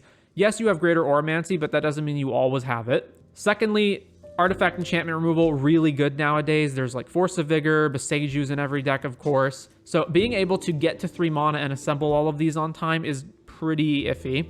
Lotus Bloom also not consistent at all. I think if you're gonna do this and you're trying to get ahead on mana really fast, you should just be playing Utopia Sprawl and be playing a green-white deck to speed up. Thin Ice is fine. Wheel of Sun and Moon is not that good and should probably just be RIP. Suppression Field's fine, although if you're gonna play this, it should be a 4 of. I don't like the Nykthos plan at all because Leyline of Sanctity is just not that great in the main, and so you got all these dead cards, and then the Nykthos is just not doing very much. The whole Enduring Ideal plan itself is not that great to begin with. Like, so hypothetically, if this deck were to be good, you would probably just want the 9 life Solemnity thing to be just a lock, just inherently a lock. Aside from that, like, you don't want to have to get up to 8 mana to cast Enduring Ideal or Dovescape. You can't even cast Form of the Dragon. You have to Ideal for it. I mean, I guess you technically can if you use Lotus Bloom, but aside from that, Form of the Dragon is not castable, so you have to Ideal for it. Sorry, ideal's 7 mana, not 8. Also, there's no Sterling Grove in here, which I imagine is the reason because you didn't play green, but you should just have Sterling. You should just be a green-white deck with Sterling Grove and Utopia Sprawl. Suppression Field's fine, like it stops fetch lands, but there's some other activated abilities that it stops, but it's honestly not that great. I think the problem with it is a couple-fold. It's too slow. There's decks that are going to be too fast and just get over this. You don't have a way to consistently get both of these, and the problem is like, okay, so like turn 3 you play Solemnity, turn 4 you play 9 lives. Just too slow, too many pieces of removal, get rid of them. Even, yes, you do have Greater Oromancy, but it's too fragile, too slow. Modern has too many good answers for these cards. There's probably also a better way to not lose the game if you just have this lock to begin with. Like, you don't need to be playing all these expensive cards. Hall of Heliod's generosity to put stuff back in your deck so you can just deck them would be one way of doing it. So I do appreciate the people who love the Enchantress Enduring Ideal deck, but I think that deck's just dead and it's not coming back. Not in Modern. Well, hopefully the audio won't be too noticeable in the finished video, but someone has decided to rent a wood chipper and put it right in front of my house and is cutting branches off of their tree and wood chipping it. So, I mean, we just have to deal with it, or hopefully I can get rid of the audio. Anyway, we're moving on. This next deck comes to us from Ben668 or grizzb.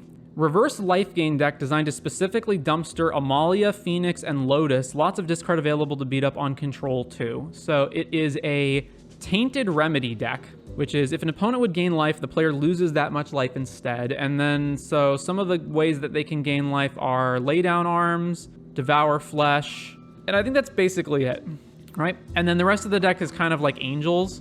So there's Thoughtseize and like Bishop of Wings, Gyada, Youthful Valkyrie, Resplendent, Righteous Valkyrie, Angel of Destiny, and Steel Seraph. Okay, and then just a bunch of lands and sideboard stuff. So we're not going to get to that. We're just going to look at Tainted Remedy. So a Tainted Remedy deck, you could build it in two ways. You could be like all in on basically reverse burn, or you could be a more attrition-based deck that like slowly gains them life over the course of the game. So I think my problem with this is that the deck is totally schizophrenic and you're trying to do two different things. So there's the Tainted Remedy plan, which you only have 3 Tainted Remedies in the deck to begin with. And then the only cards in the deck that actually gain your opponent life are Lay Down Arms and 3 Devour Flesh. So you've got this one card that only works with 7 other cards in your deck. Then you don't have a good way of finding it other than, I guess, Moonblessed Cleric to go find it, which puts it on top. You don't even put the card in your hand. And then you've got the Angels plan, which because your deck is filled with all of this other junk, is not as good as it could be. Like, you don't have the Monodorks and the Cocos. You don't have even the 4 Resplendent Angels. You only have 2 of them. Youthful Valkyrie sucks, and you just shouldn't be playing it. And there's also like Meat Hook, Steel Seraph, and Angel of Destiny, all of which are not great either. I guess I should confirm this is a Pioneer deck, if that wasn't clear.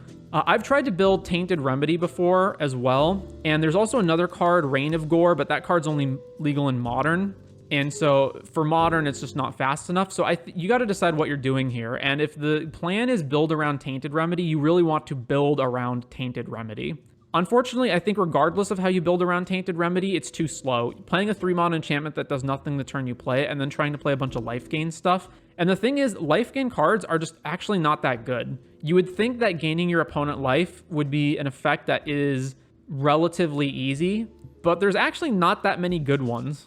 And then another problem you have is that like all of the life gain cards are actually counterproductive before you get Tainted Remedy. So let's say you're playing against some aggro deck, it doesn't matter what, and your removal spell is like Lay Down Arms, right? So your opponent plays a 1-drop, and like you gotta kill it. You can't just sit around and wait. So you cast Lay Down Arms, you kill their 1-drop, they gain 3 life. By the time you even get to Tainted Remedy, you may have, if you're like playing these cards that gain your opponent's life, you may have used them, at least a few of them already before you even get the Tainted Remedy online. And then you're in a position where you just gained your opponent a bunch of life, and now you've got to fight through that in order to burn out the rest of their life total. A 3-mana setup card is kind of expensive. It would be significantly better if it only cost 2. And Reign of Gore, which is a Rakdos enchantment that essentially does the same thing, is actually 2 mana, but it's Rakdos and it's not Pioneer legal. Also don't know why there's shadowy backstreets in here unless this is just a budget consideration, because that shouldn't be here. 8 planes, also like if you're black and white, you can't afford to run that many basics of one color. So I think the Tainted Remedy is just fundamentally not going to work. And let's just confirm that by going and finding all of the life gain cards, right? So I'm filtering for the cards that can gain either target player or each player or just the opponent life and do not lose life, so they're not drain effects. And so among those, so there's the direct targets, among which there are some pretty big ones like Heroes Reunion, but then you're in 3 different colors. And it does nothing when you don't have Tainted Remedy. Then there's some other ones like Centaur Peacemaker where you also gain the life and it's a body, so that's like reasonably better. Devour Flesh is a good one in that it hits your opponent's, like it kills an opponent's creature and then they gain some life. Blessed Alliance, you don't have to make them gain the life. It can just be used to like kill an attacking creature. After that, we don't have too much. There's like Healing Hands on 3, gain 4, draw a card is okay. And then there's really not much to do after that. Also, in terms of controller, there is like basically lay down arms and that's it. So there's just really not good options for having your opponent gain life in a way that is either effective before you have Tainted Remedy or like as cards where I don't care that they're gaining life or I can do something else, or where they're gaining / losing enough life when you have the Tainted Remedy online later. It's like basically if you're doing the Tainted Remedy, the way I imagine the deck is it's basically reverse burn where you get Tainted Remedy and then you just got all these life gain cards and you just have your opponent gain a bunch of life / basically lose a bunch of life.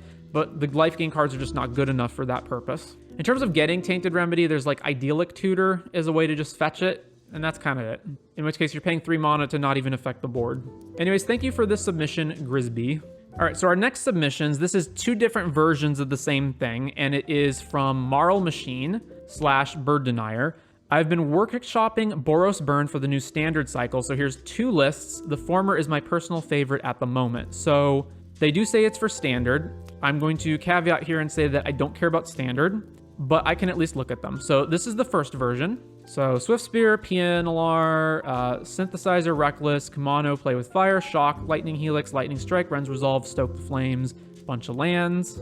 And then sideboard has Furnace Punisher, Scytheclaw Raptor, Solfim, Nahiri's Warcrafting. So again, this is standard. I can't make too much of a comment about this. I do feel like it's weird that it's 6 of the 2 mana impulse draws instead of 8, but the other 2 are Synthesizer. And you don't have that many creatures, which can be okay. I guess there's like 12 if you count Kumano, which you should. So it's like Swift Spear, PNLR, and Kumano. This all seems decent. I don't know what access to other cards you have in standard, but it seems fine. I do think 8 shocks is probably not great, and if there are more 3 damage or greater spells, you should probably have some of those rather than just all these different shocks. And then the second version of the deck, very similar. This version's playing Chandra though, and Inti, but no Swift Spears. So this one's more like a heavier deck because of these cards. I think specifically in this version, you don't want to get rid of Swift Spear because if you're playing Inti, so first of all, just play 4 Intis. Secondly, if you are playing Inti, you want a 1-drop that you can curve into, right? So you want a 1-drop where you can go 1 mana creature, then 2 mana Inti, then continue attacking, right?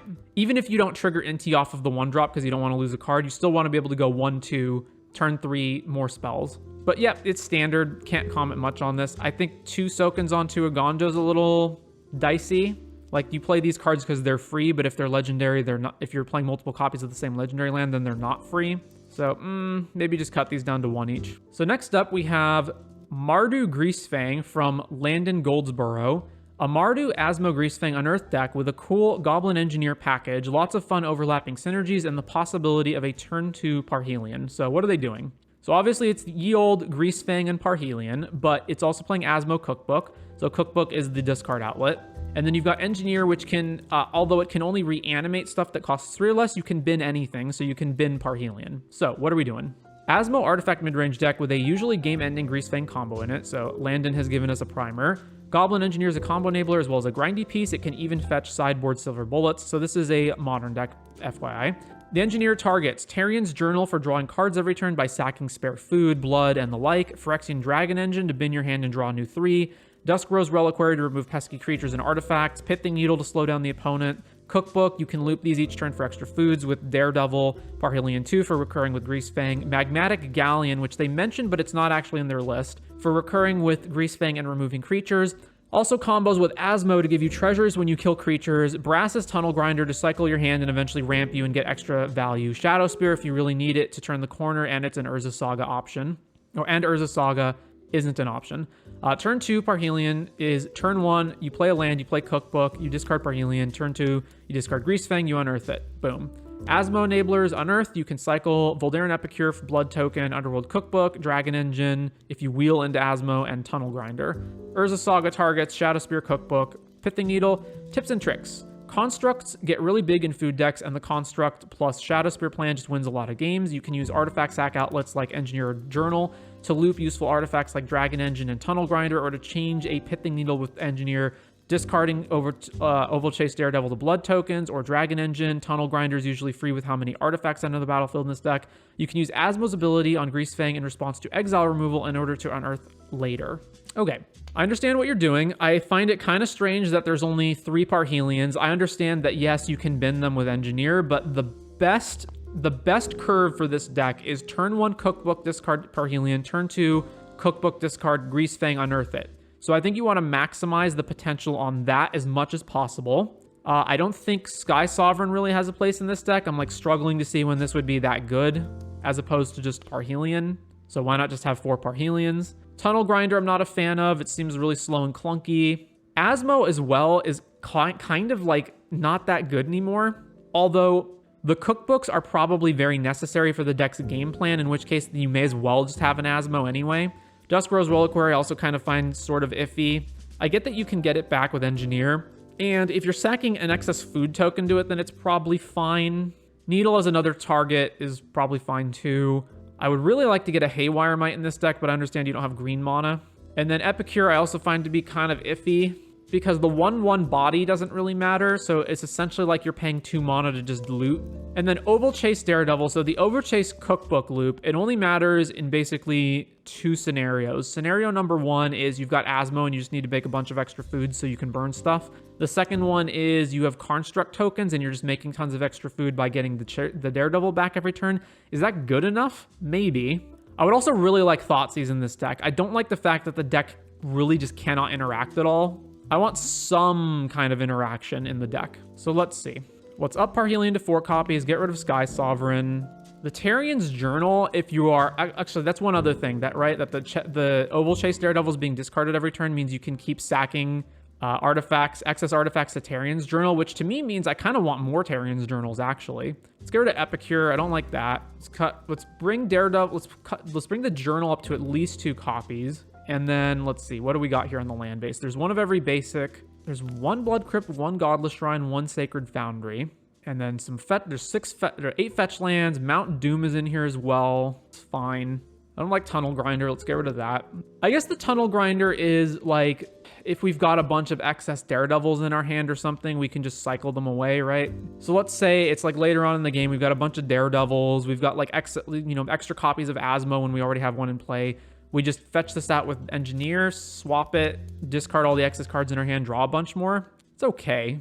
There's also the 2 mana, there's a bunch of 2 mana white resurrect cards that are all like 2 mana sorcery, return a creature from your graveyard to the battlefield that costs 3 or less. If we want additional copies of Unearth, which it seems like we really do given the plan. So the options are Helping Hand, but that's not an option because it enters tapped, which means if we're bringing Greasefang back, we can't crew immediately. Second option is a bunch of the 2 mana ones. So there's Call a Surprise Witness, which gives the creature flying. Don't really care about that. There's Can't Stay Away, which has flashback, which might matter. And if the creature goes away, you have to exile it.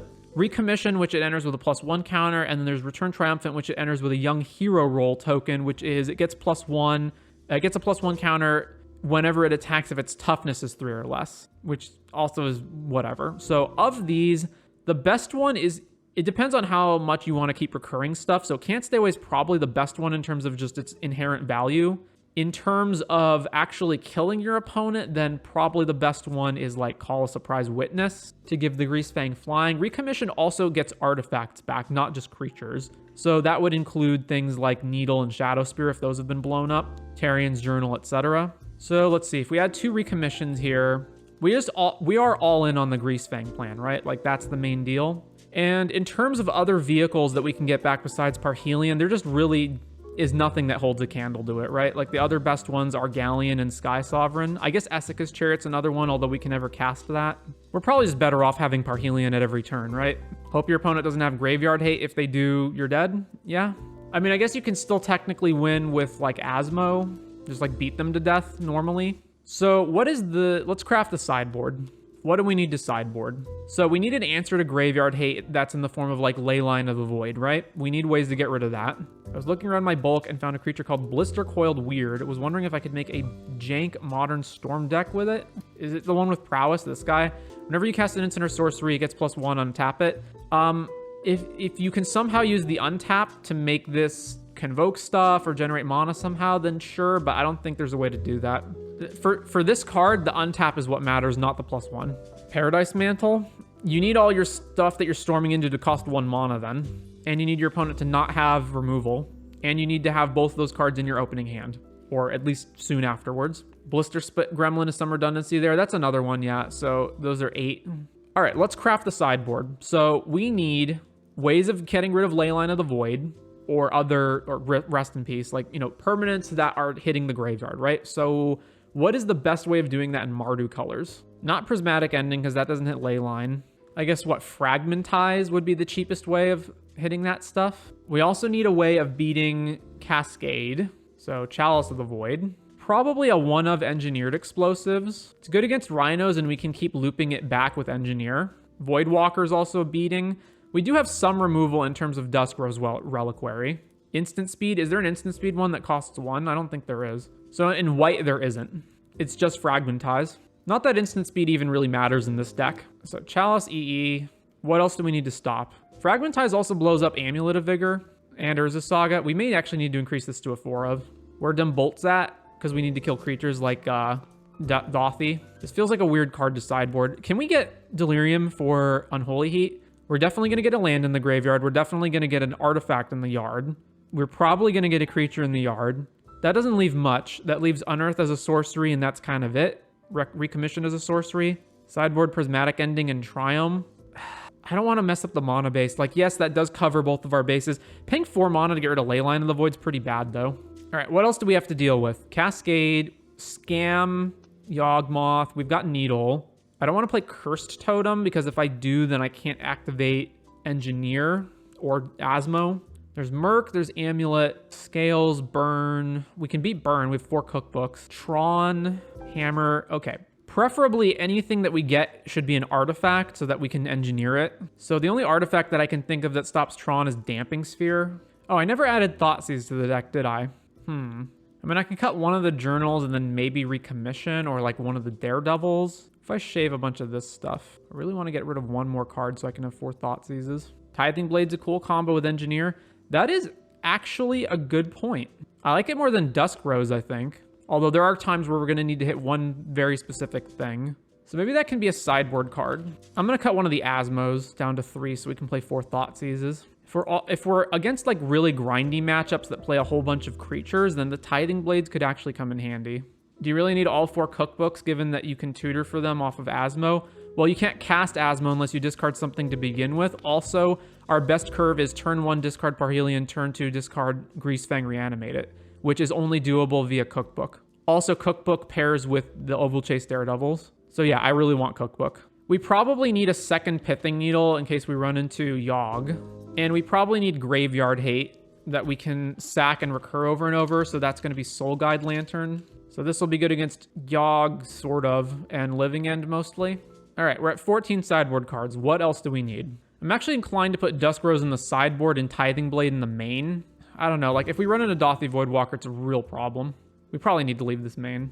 Collective Brutality is another discard. Collective Brutality sucks. We don't need more discard effects. We need more like specific silver bullets against particular matchups. I also need to make a correction to the main. I think we want all of our fetch lands to fetch black mana. Or rather, we want all of our fetch lands to be able to fetch a swamp, is what I meant. So let's just up Marsh Flats to 4 and Arid Mesa, get rid of it.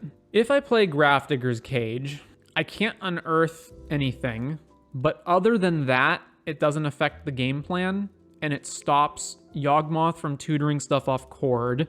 Doesn't stop Living End, though, so it's probably not worth it. Tormod's Crypt? Oh, we got Soul Guide already. Maybe just another one. I don't know. We already have 3 Chalice of the Void versus Living End anyway. Play your own Dothies. It really should be an artifact that we can loop with Engineer and get off of Saga. What are the other graveyard decks? Murktide? It's kind of it, right? Tarlian Soul Cleaver? Never heard of this card. What is this? Tarian's Soul Cleaver. Equipped creature has vigilance. Whenever another artifact or creature is put into a graveyard from the battlefield, put +1 counter on it. This is not good. Would you like to play my Spicy Brew Mono Blue Spirits? Is it good? Like, what is different about it that makes it not terrible like Spirits is in Pioneer right now? Is Stonebrain worth it? The last sideboard slot is tough. Maybe. What are we Stonebraining? We're Stonebraining the Cascade decks. We're Stonebraining Amulet Titan, I guess. Tron, maybe, if we're on the play. We already have a lot of answers to all of those decks, though. It's probably fine as a one-of, just to, like, snag any random combo decks that we weren't expecting. All right, I'm good with that. Let's do that. All right, so Mardu Greasefang. Asmo Greasefang. You know what? This is interesting enough that I'm going to run it through a league. Yep, I will subject myself to Modern for you guys. All right, thank you very much for the submission, Landon. So next up, we've got Rowan Combo Pioneer from ApplePunk. Turbo Peer into the Abyss Pioneer combo deck with Rowan, lose life to get the discount, untap to stack the abilities, and then cast a huge Banefire for lethal. So the idea is Rowan, tap spells you cast this turn that are black or red, cost X less, where X is the amount of life you lost, activate only as a sorcery. So the idea is we peer, we draw a whole bunch of cards out of our deck, we lose half of our life, it makes everything super cheap. Or I guess we cheapen Peer into the Abyss, but then we cast Peer, draw a whole bunch, then we Banefire our opponent for lethal. Okay, so here's the problem. Rowan is not playable.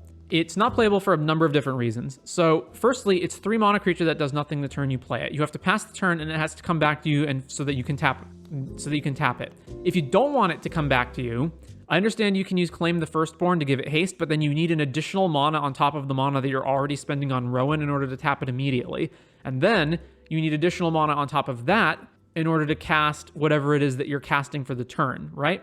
So you need the mana that you are required to use to get the life loss card plus Rowan plus the thing that gives it haste plus the thing that you're actually going to cast as the payoff. Also, it's 2 toughness creature and dies to literally everything. Also, the deck has no way of finding it. So if you don't have Rowan in your opening hand or you happen to draw it, then you're out of luck. You can't do anything.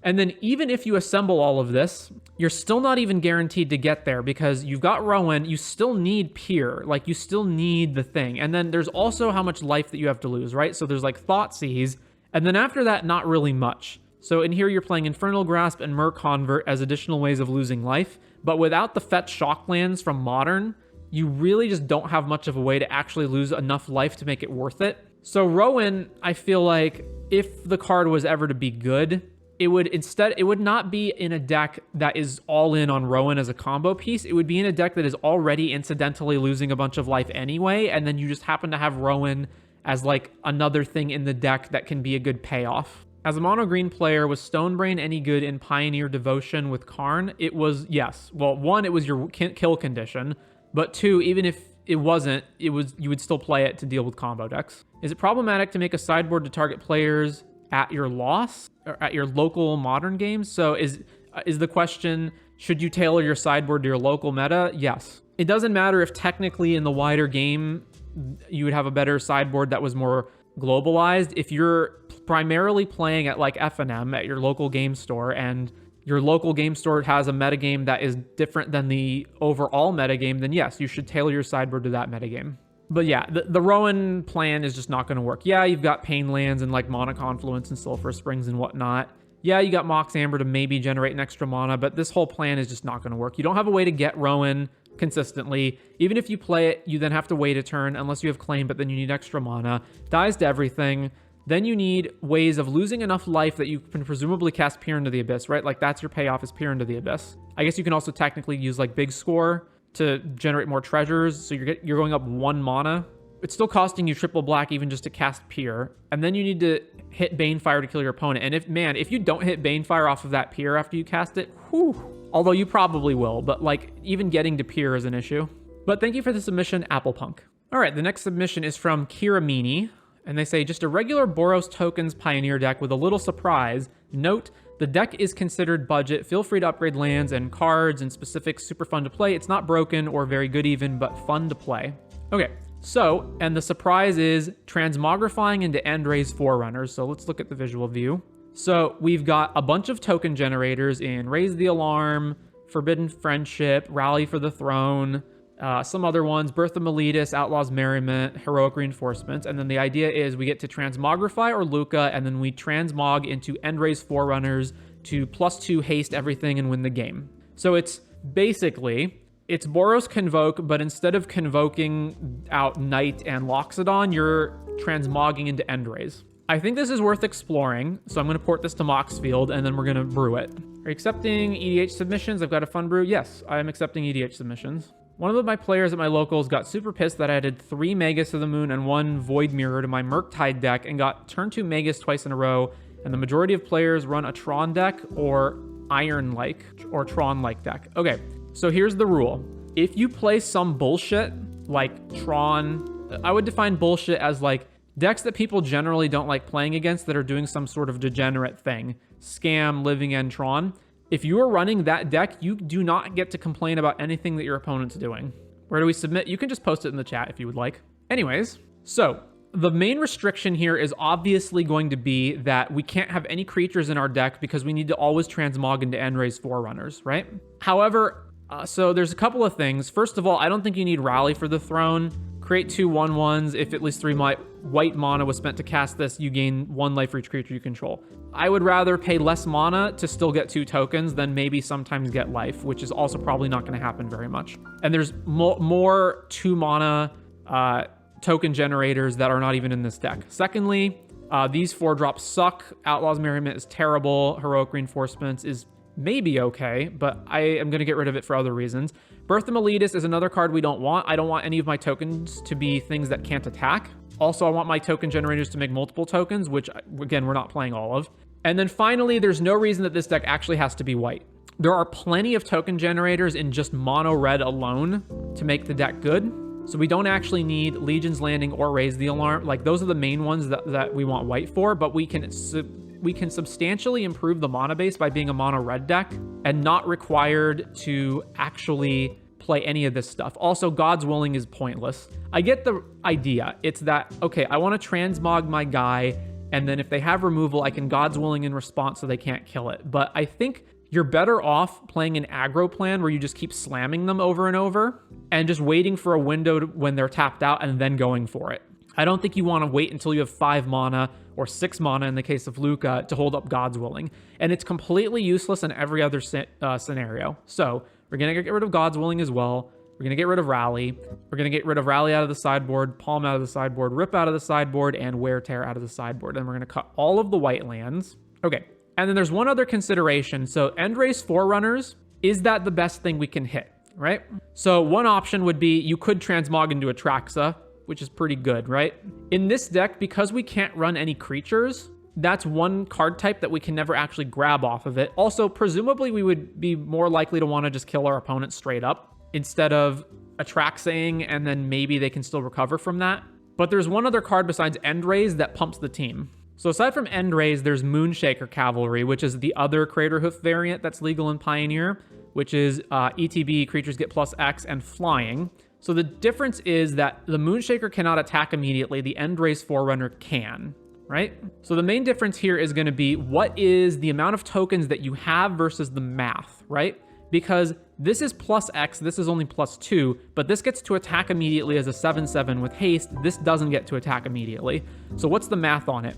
And the math is 4 tokens. If you have 4 tokens or less, Endray's Forerunners is better. If you've got 5 tokens or more, Cavalry is better. So the difference is, if you've got 4 tokens, you transmog one of them, you have 3 tokens, Endray's Forerunner hits the battlefield, your tokens do 3 damage, you add another 6 to that, that's 9. The Endray's Forerunners itself is 7, so that's 16 damage. If you've got Moonshaker Cavalry and 4 tokens, you transmog one, you've got 3 tokens. The Moonshaker enters, you have 4 total creatures, so that's +4 for each of them, but remember that Cavalry can't attack. So you've got your 3 tokens that are dealing 1 each, and then those are each getting +4, so that's an additional 12, so you're dealing 15. So you're dealing less damage than you would deal if you just got Forerunners. There's a little bit of a difference in that technically I guess they could use removal to kill Endray's Forerunners, whereas you get more damage in if you have Moonshaker Cavalry to spread the damage around. But if they have instant speed removal, then they should really just have killed the token you targeted. So, basically, Endraze is better on 4 or less. Moonshaker's better on 5+. Considering that the whole deck is about tokens and your opponent's probably going to be trading, using removal, using sweepers to some degree, it's probably better to just use Endraze Forerunners straight up. So we're going to stick with Endraze Forerunners. Now, another thing is, first of all, Fire Prophecy is technically worse than Volcanic Spite, but even so, I don't think you actually need to run Volcanic Spite / Fire Prophecy because you have 3 Endraze Forerunners in your deck anyway. So I'm more inclined to get rid of these. And then the last thing I see in your sideboard is Alpine Moon. Don't bother with Alpine Moon. I get the idea. Stop Lotus Field. It doesn't matter. Lotus Field will generate a bunch of mana, and then they'll just find Boseiju or Otawara, bounce it on your end step, and then kill you. Don't even bother with Alpine Moon. Again, don't bother with like Alpine Moon, Damping Sphere, etc. Don't bother with any of that against Lotus Field. Just aggro them to death. Also, I'm pretty wary of Westvale Abbey. Like, it's so expensive to use this. I don't think you want that either. So we're going to rebuild this from the ground up. And mono red means that we don't have to play Luca, we can play Creativity. So at 4 Creativity, 4 Transmog, that means we have 8 payoffs, or 8 enablers rather, to hit the Endraze Forerunners. Now we want a bunch of token generation. So we need to play creatures that cost 1 to 2 mana that are technically not creatures. So some options are obviously things that create tokens. So there's like Gleeful Demolition if we had enough artifacts, but we're not going to have that. In fact, we can't play any artifacts in our deck because of Creativity. So that alone is just off the table immediately. But on 1 mana, we have Satyr's Cunning, which admittedly isn't that great. It just makes a 1/1 that can't block. But hey, we need some stuff, so we're going to add Satyr's Cunning to the deck. There's also Song of Totentons, but this isn't worth it until we can pay at least 4 mana to make 3 tokens. We're not going to do that. There's better ratios between cost and amount of tokens that we create, so we're not doing that. So Satyr's Cunning is going to be one of our other ones. We can also use cards that technically aren't creatures but flip into them, like Kumano Faces Kakazan. So that's going to be another one of our 1-drops. Then on 2, there's a million things that make 2 tokens. So there's Dragon Fodder, there's Forbidden Friendship, there's the artifact ones like Cogworker's Puzzle Knot, there's Mask of Demolition that creates a token that attaches to it, and then it has Equip Creature as sack, deal 1 damage to any target. I would prefer to play things that create 2 tokens rather than only 1. So I'm going to not play this unless I need more token generators, but I'm probably not going to. Rowell's Reinforcements makes 2 1/1 blue and red tokens. I don't know if the colors matter that much, although technically there's like pro blue stuff. So I'm going to default to not this for the most part. And then after that, we get to 3 mana, which has some stuff that may be relevant, like Chandra Acolyte of Flame, which can create 2 tokens that then die. There's also like Hordling Outburst that makes 3 tokens. But I think in general, I want to keep my cost low. However, there is one important card on 3 that I want to highlight. So Tibalt is good against Amalia. I don't think you need to main deck it though. The card I do want to highlight is You See a Pair of Goblins, because it's a modal. You either make 2 tokens or you pump your team. So the problem with the team pump cards, there's a million cards that are red that are 3 mana that +2 all the power on your creatures. But the problem with them is that if you don't already have tokens, then they're sort of dead cards, or if like you don't have enough tokens. But this card is both of them in one. The deck is really cool looking, especially that it's mono red now. Yeah, so we're going to work on this. So, also I didn't see Kranko's command on that list. Is Kranko's command not Pioneer legal? Guess it's not. Any consideration for Hordling Outburst? I don't think so, because I don't think the issue is the amount of tokens that we're getting. I think the issue is, well, I mean, there is some amount of that because we want to overrun our opponent with Endraze, but I think we mostly want to play on curve pretty well, like 1 and 2s. So I'm just looking to see, are there any colorless lands that we might want to play in the deck? I guess Faceless Haven is sort of one of them, although we already have Den of the Bugbear and mono red anyway. There's also consideration for something like Mutavault. Where do I submit decks? You can just post them in the chat. Okay, so let's see. So we do need to hit 4 lands pretty reliably in order to Creativity or Transmog. So we do need like a fair number of lands. And now what is our sideboard going to be built around? All right, we're missing 3 sideboard cards. What do we put in there? So we've got, our curve is Kumano, Faces Kakazan, and Satyr's Cunning for 1-drops. Then on 2, we've got Dragon Fodder, Forbidden Friendship, and Rowell's Reinforcements. On 3, we've got You See a Pair of Goblins, which can either act as more token generation or ability to pump all of our tokens to kill them. And then on 4, we've got Creativity and Transmogrify to hit Endraze Forerunners. And then we've got 4 Stoke the Flames, because hey, we're making a bunch of tokens anyway. So these can act as our removal spells or just burn to the face. Lands are 11 Mountains, 4 Ramanop Ruins, 1 Soken'Zon, 4 Den of the Bugbear, 1 Castle Embereth. It's possible this should be a little different, like maybe Castle Embereth doesn't actually work so much. Maybe the Ramanop Ruins are a little bit overboard and we should have more mountains so that Embereth is online. Sideboard End the Festivities for opposing token decks like Convoke. Rending Volley for all the Rending Volley stuff, which is usually Greasefang and Amalia, or just like humans. Soul Guide for Graveyard, which is mostly Amalia. Tibalt for Amalia. What else? From what I've tested, I've been disappointed a lot in Stoke the Flames. All right, so here's my thinking. So the Den of the Bugbears are a little awkward with these because we want to have 4 mana untapped, but I think it's acceptable to have them. I'm going to go down 1 Ramen up and up 1 Mountain so that Embereth comes in untapped more of the time. Unlicensed Hearse over the Soul Guides because they're much better against Phoenix. And then Chandra Dressed to Kill as a way of grinding through the grindy matchups like Rakdos, where they're just going to kill a bunch of your stuff anyway.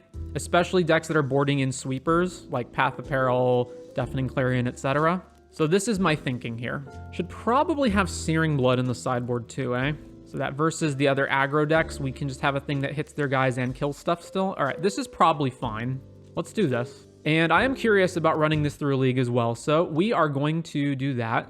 Let's save this out. Tokens with a twist. So thank you very much for the submission, Kiramini. So this next list comes to us from Mark Lynn. It's Blue-White Soulherder, Emeria. So Blue-White Emeria and Soulherder. So they have a bunch of notes. It's really good against fair strategies, but soft to combo. Use wall and removal. So wall meaning Wall of Omens. And removal in the early game to stabilize and play out Soulherder if you are sure you can get immediate value. Against Living End, Chalice Dovin's Veto, Flusterstorm Rip. Against Tron, Veto, Stony, Damping Sphere. Against Rhinos and Yogg, try to play Solitude with Ephemerate and not just evoke it. Against Omnath, attack 3 Fairy to maximize the possibility of Elishnorn to stop their stuff. Against Murktide, Rip, Chalice, Flusterstorm, kill small creatures with Skyclave, blink in response to the Exile trigger, or block with Wall, safe Solitude, and Teferi for Murktide. From my experience, it's good against most creature decks with much removal and value. The sideboard is full of stuff against the bad matchups, Living End, Tron. If you run into Mill, then I guess you lose. And forgot to mention, Venser and Field of Ruin is mostly in to counter Tron, and Sun Titan is in as usually you can live until turn 6, so it's castable and is a good finisher alongside Soulherder. Also, Mulligan if your hand only has 3 drops or above, as you usually kill or block with your creatures on turn 1 and 2. Keep trading 1 for 1, and eventually you can value them out with card draw, blinking, and Emeria. Okay. So this is not a new deck. We have seen Soulherder decks before. They're usually Bant, but this is just blue-white. And the main deal here is you just play a bunch of ETB trigger creatures, and then you blink them with Ephemerate, Soulherder, and then you've got Emeria the Sky Ruin as your really late game thing where you just generate 7 planes as your lands, and then you get Emeria. So like if the game drags on for a long time against the really grindy decks, you can eventually just overtake them with Emeria. Okay, so my problem here with this deck is that your curve is so bad. So 1 mana, you've got nothing, although technically you can evoke a Solitude and Ephemerate it, but for the most part, 1 mana, you've got nothing.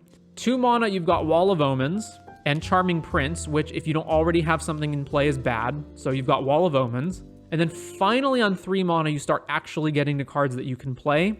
But even then, the power level on Modern is just so ridiculously high that I'm not sure that this can even work. Like I've played Soulherder Blink decks before in Modern, and I think that was even before Lord of the Rings released. And even then, they weren't good enough. So just let's take a visual look at the deck. So I'm really, really not a fan of Aether Channeler. It looks much better than it actually plays. It's mostly just not good. Emeria is another one where it's really hard to make this actually work, especially like you have the 1 of Island in your deck, which you have to have because you have to have an Island for Blood Moon. But then that's just like 1 other land where if you happen to draw your Island and the Emeria doesn't come online, I don't think you need 2 Sun Titans. I'm not sure you need Sun Titan at all, but if you do want it, I don't think you need 2. March is also pretty mediocre as removal. I don't ever want to exile stuff from my hand in order to hit things, but I understand there's not really a good replacement for it because we're a 2-color deck, meaning we can't use Binding and not really Prismatic Ending either. Venser I've also been very unimpressed by. Charming Prince I don't think is that good. So that just leaves the rest of the package, and it's fine, but man, you just get clobbered by the power level of the format right now. Like, just things just run over you. Especially in this deck where you want to be, like, there's not actually that much good stuff to blink, right? It's basically Wall of Omens and Skyclave. If you don't have good stuff to Skyclave, or if drawing is bad, because, for example, your opponent has Bowmasters, then Soulherder gets much worse. Just play Swords. I think also a big problem is not having good 1-drops. So, like, man, this deck looks so slow. Takes forever. Yeah, and then as you said, it looks like a deck where like you can beat Scam or possibly Omnath. Like you can beat the grindy decks, but how do you beat Tron in this deck, right? Like if they're Tron and your curve is like turn 2 Wall of Omens, turn 3 Soulherder, like that's you lose. Against Living End, you just lose. Any of the Amulet Titan, unless you can Solitude their thing, you're basically just gonna lose. So I like the idea, and I've tried similar ideas before, but I think this type of like Blinky Times deck just doesn't work in Modern anymore. The exception is in versions of this deck that are like Bant taking turns, where you use Eternal Witness and Ring Loops, and you can speed up with Utopia Sprawl, where you have an actual, like, I'm going to take infinite turns and win the game. Basically, where you have some sort of combo that isn't just value blinking stuff. Those, I think, actually function. This, I don't think does. But thank you for the submission, Marklin. Is Modern the new commander and that every deck needs an infinite? You don't need an infinite, but you need, like, your deck has to be really good. You know, you can't play like a slow, grindy thing where you're not really doing anything in the first 2 turns. You know, if you're, again, like, if your first 2 turns of the game are play a land pass, play a land Wall of Omens, and you're playing against Living End, you lose. Also, with Bowmasters in the format and Ren seeing an uptick, you don't want to be on X1s. Yeah. Like Soulherder, like anything, basically anything that's a 1 toughness creature is just unplayable because of Bowmasters. The only exceptions are cards like Ragavan, where you can play it on turn 1 and it's so good that if it doesn't die, you win the game with it, essentially, or, you know, generate a ton of value. Or cards like Darcy, where it's not always an X1, sometimes it's bigger, and again, you can play it on turn 1, it generates a ton of value. Basically, anything that's a 1 toughness creature has to be, you got to be able to play it early, and then it either has to, like, not always be 1 toughness, so it grows, or generates a ridiculous amount of value. Basically, like, all Mana Dorks are unplayable except for Delighted Halfling. Esper Sentinel, no longer playable. Anything that draws cards is also largely unplayable. There are exceptions, like, again, Preordain, for example, but for the most part, if you've got something that's drawing extra cards, Bowmasters just makes those things unplayable. I have no idea how Spirits is able to compete in Modern. Geist and Drogsoul just that good? No, Spirits doesn't compete in Modern. Spirits is not playable in Modern. Note when I said compete, not win. Oh, okay. Swift Spear, yes, well, Swift Spear is not 1 toughness. Swift Spear is 2 toughness. So our next list comes to us from Robert Zamorsk, or AlisaAlisa, playing a bunch of servos and using them as mana via Inspiring Statuary, then creating an army of angels. For sure, unplayable junk, but fun. Hope for your opinion if any of Divine Visitation or Statuary are playable. So, the idea behind this deck is it is blue and white, and you are playing some early game token generators like Servo Exhibition, Cogworker's Puzzle Knot. And then the idea is you will use these artifact tokens in combination with Statuary to generate more mana, to basically be artifact convokers for the other cards in your deck. And then I suppose the win condition is Divine Visitation, where future tokens that you generate become 4/4 angels instead of crappy 1/1s. Some other things in the deck are, looks like Portable Hold, Duskrose Reliquary, Whirler Rogue, Reverse Engineer. There's Depose Deploy, Divine Invocation on 7, and then the rest of the deck is just like a bunch of Zorius lands. Okay, so the problem is Divine Visitation isn't good. It's just not good. It's a 5-mana enchantment that when you play it, nothing happens. You have to have future tokens that you're generating, and even the first 1 or 2 tokens that you generate isn't even that good either.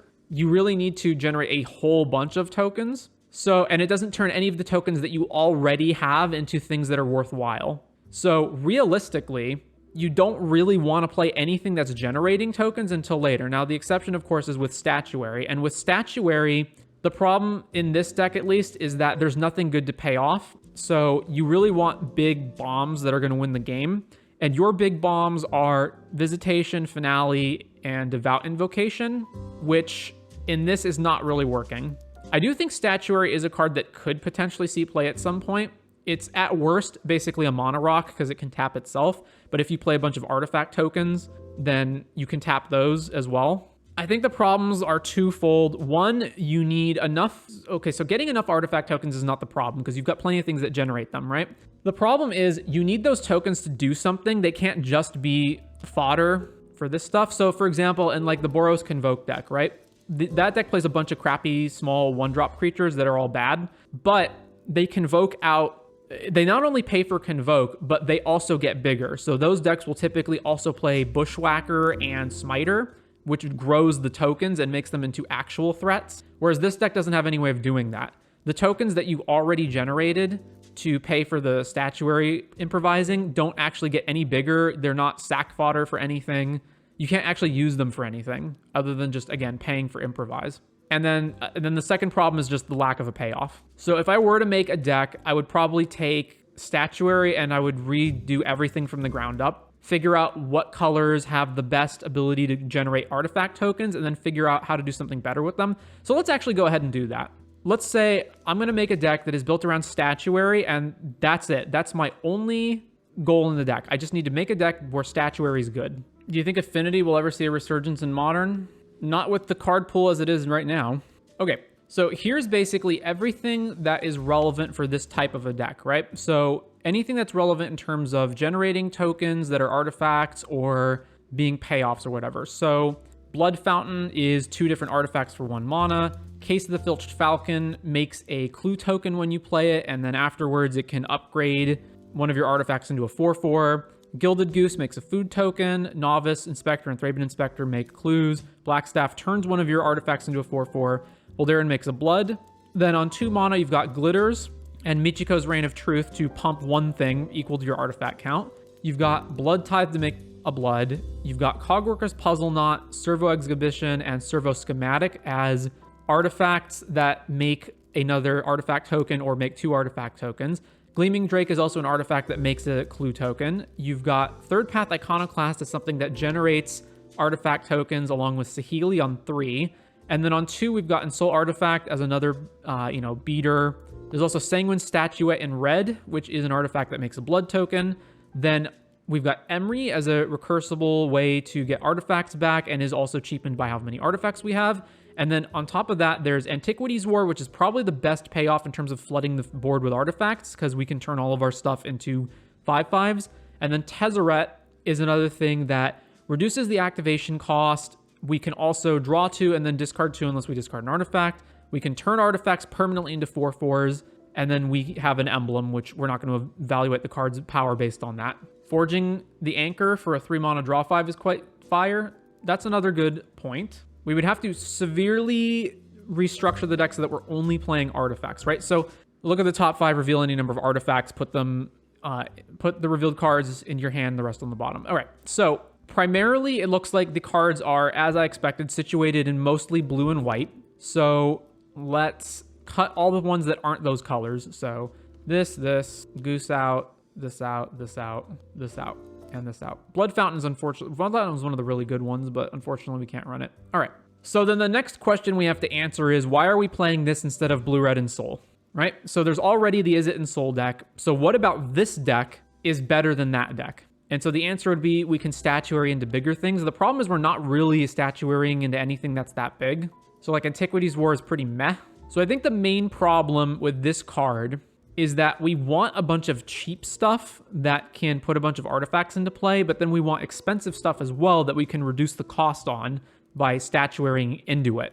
There's also probably too many cards that aren't artifacts in the deck for Forging the Anchor to work. So I think something like this might have legs, but I'm just comparing it to Izzet and Soul. There's also the bigger ones like Metalwork Colossus that are artifact based as well. I think the plan here is just not as good as any of that stuff. There are some artifact lands, including Darksteel Citadel, Scene of the Crime, and Treasure Vault, but unless we're very heavily colorless, we can't play too many of those. So it makes it hard to get an affinity count high enough for these cards to matter. We could also try to get the deck closer to Pauper affinity, since it does have a lot of the same cards with, Drum, Ornithopter, and try to win primarily off of Glitters and Michiko's Reign of Truth. The Pauper version has the benefit of having actual affinity creatures in Frogmite and Enforcer, also Thoughtcast, which this deck doesn't have either. We do get to play Of One Mind. I think the pieces are just not here to make this work. But thank you for the idea, Robert Zamorsk. So next up, we've got a commander deck. Here's a commander deck with Hazezon as the commander. In this case, they're talking about the new Hazezon from Michael Coombs. So Hazezon, Shaper of Sand, is a 3-mana Naya 3/3 Desert Walk. You may play desert lands from your graveyard, and whenever a desert enters the battlefield under your control, you create 2 1/1 Naya color creature tokens. And then the rest of the deck has a whole bunch of stuff in it. So let's see exactly what it is that they're trying to do precisely. So I've duplicated this over to mine just because I have a lot of these cards already categorized, but let's just look at it this way. Okay, so there's 39 lands total in the deck. And what else are we doing? We've got some card draw with Cutzel. We've got some additional token generating stuff with Anointed Procession, Parallel Lives, Mondrak, and then Porphyros to trigger the damage. There's some removal with Beast Within, Generous Gift, and Path to Exile. A bunch of ramp, including a bunch of Mana Dorks. There's some land-based ramp. Okay. Sylvan's Safekeeper, presumably to protect Hazezon. There's some Armageddon effects. One Sweeper and Farewell, and then, let's see, Crop Rotation, Sylvan's Scrying. Conduit of Worlds, Crucible of Worlds, and Eldrazi Monument. So there's some sort of land recursion thing here, right? Because we can play deserts from the graveyard. So we've got things that sack land. So there's Harrow, Realms Uncharted, Constant Mists to have a Fog flashback, Boil. Your group probably has a lot of island players, I'm guessing. Then there's more land-based stuff. So Aura Fracture, sack a land, destroy an enchantment. Druid class, Felidar Retreat. Then Boiling Seas for more island destruction, more blowing up everything. Hour of Reckoning, Jokal Hops. Nahiri's Lith Forming. Scapeshift, Splendid Reclamation.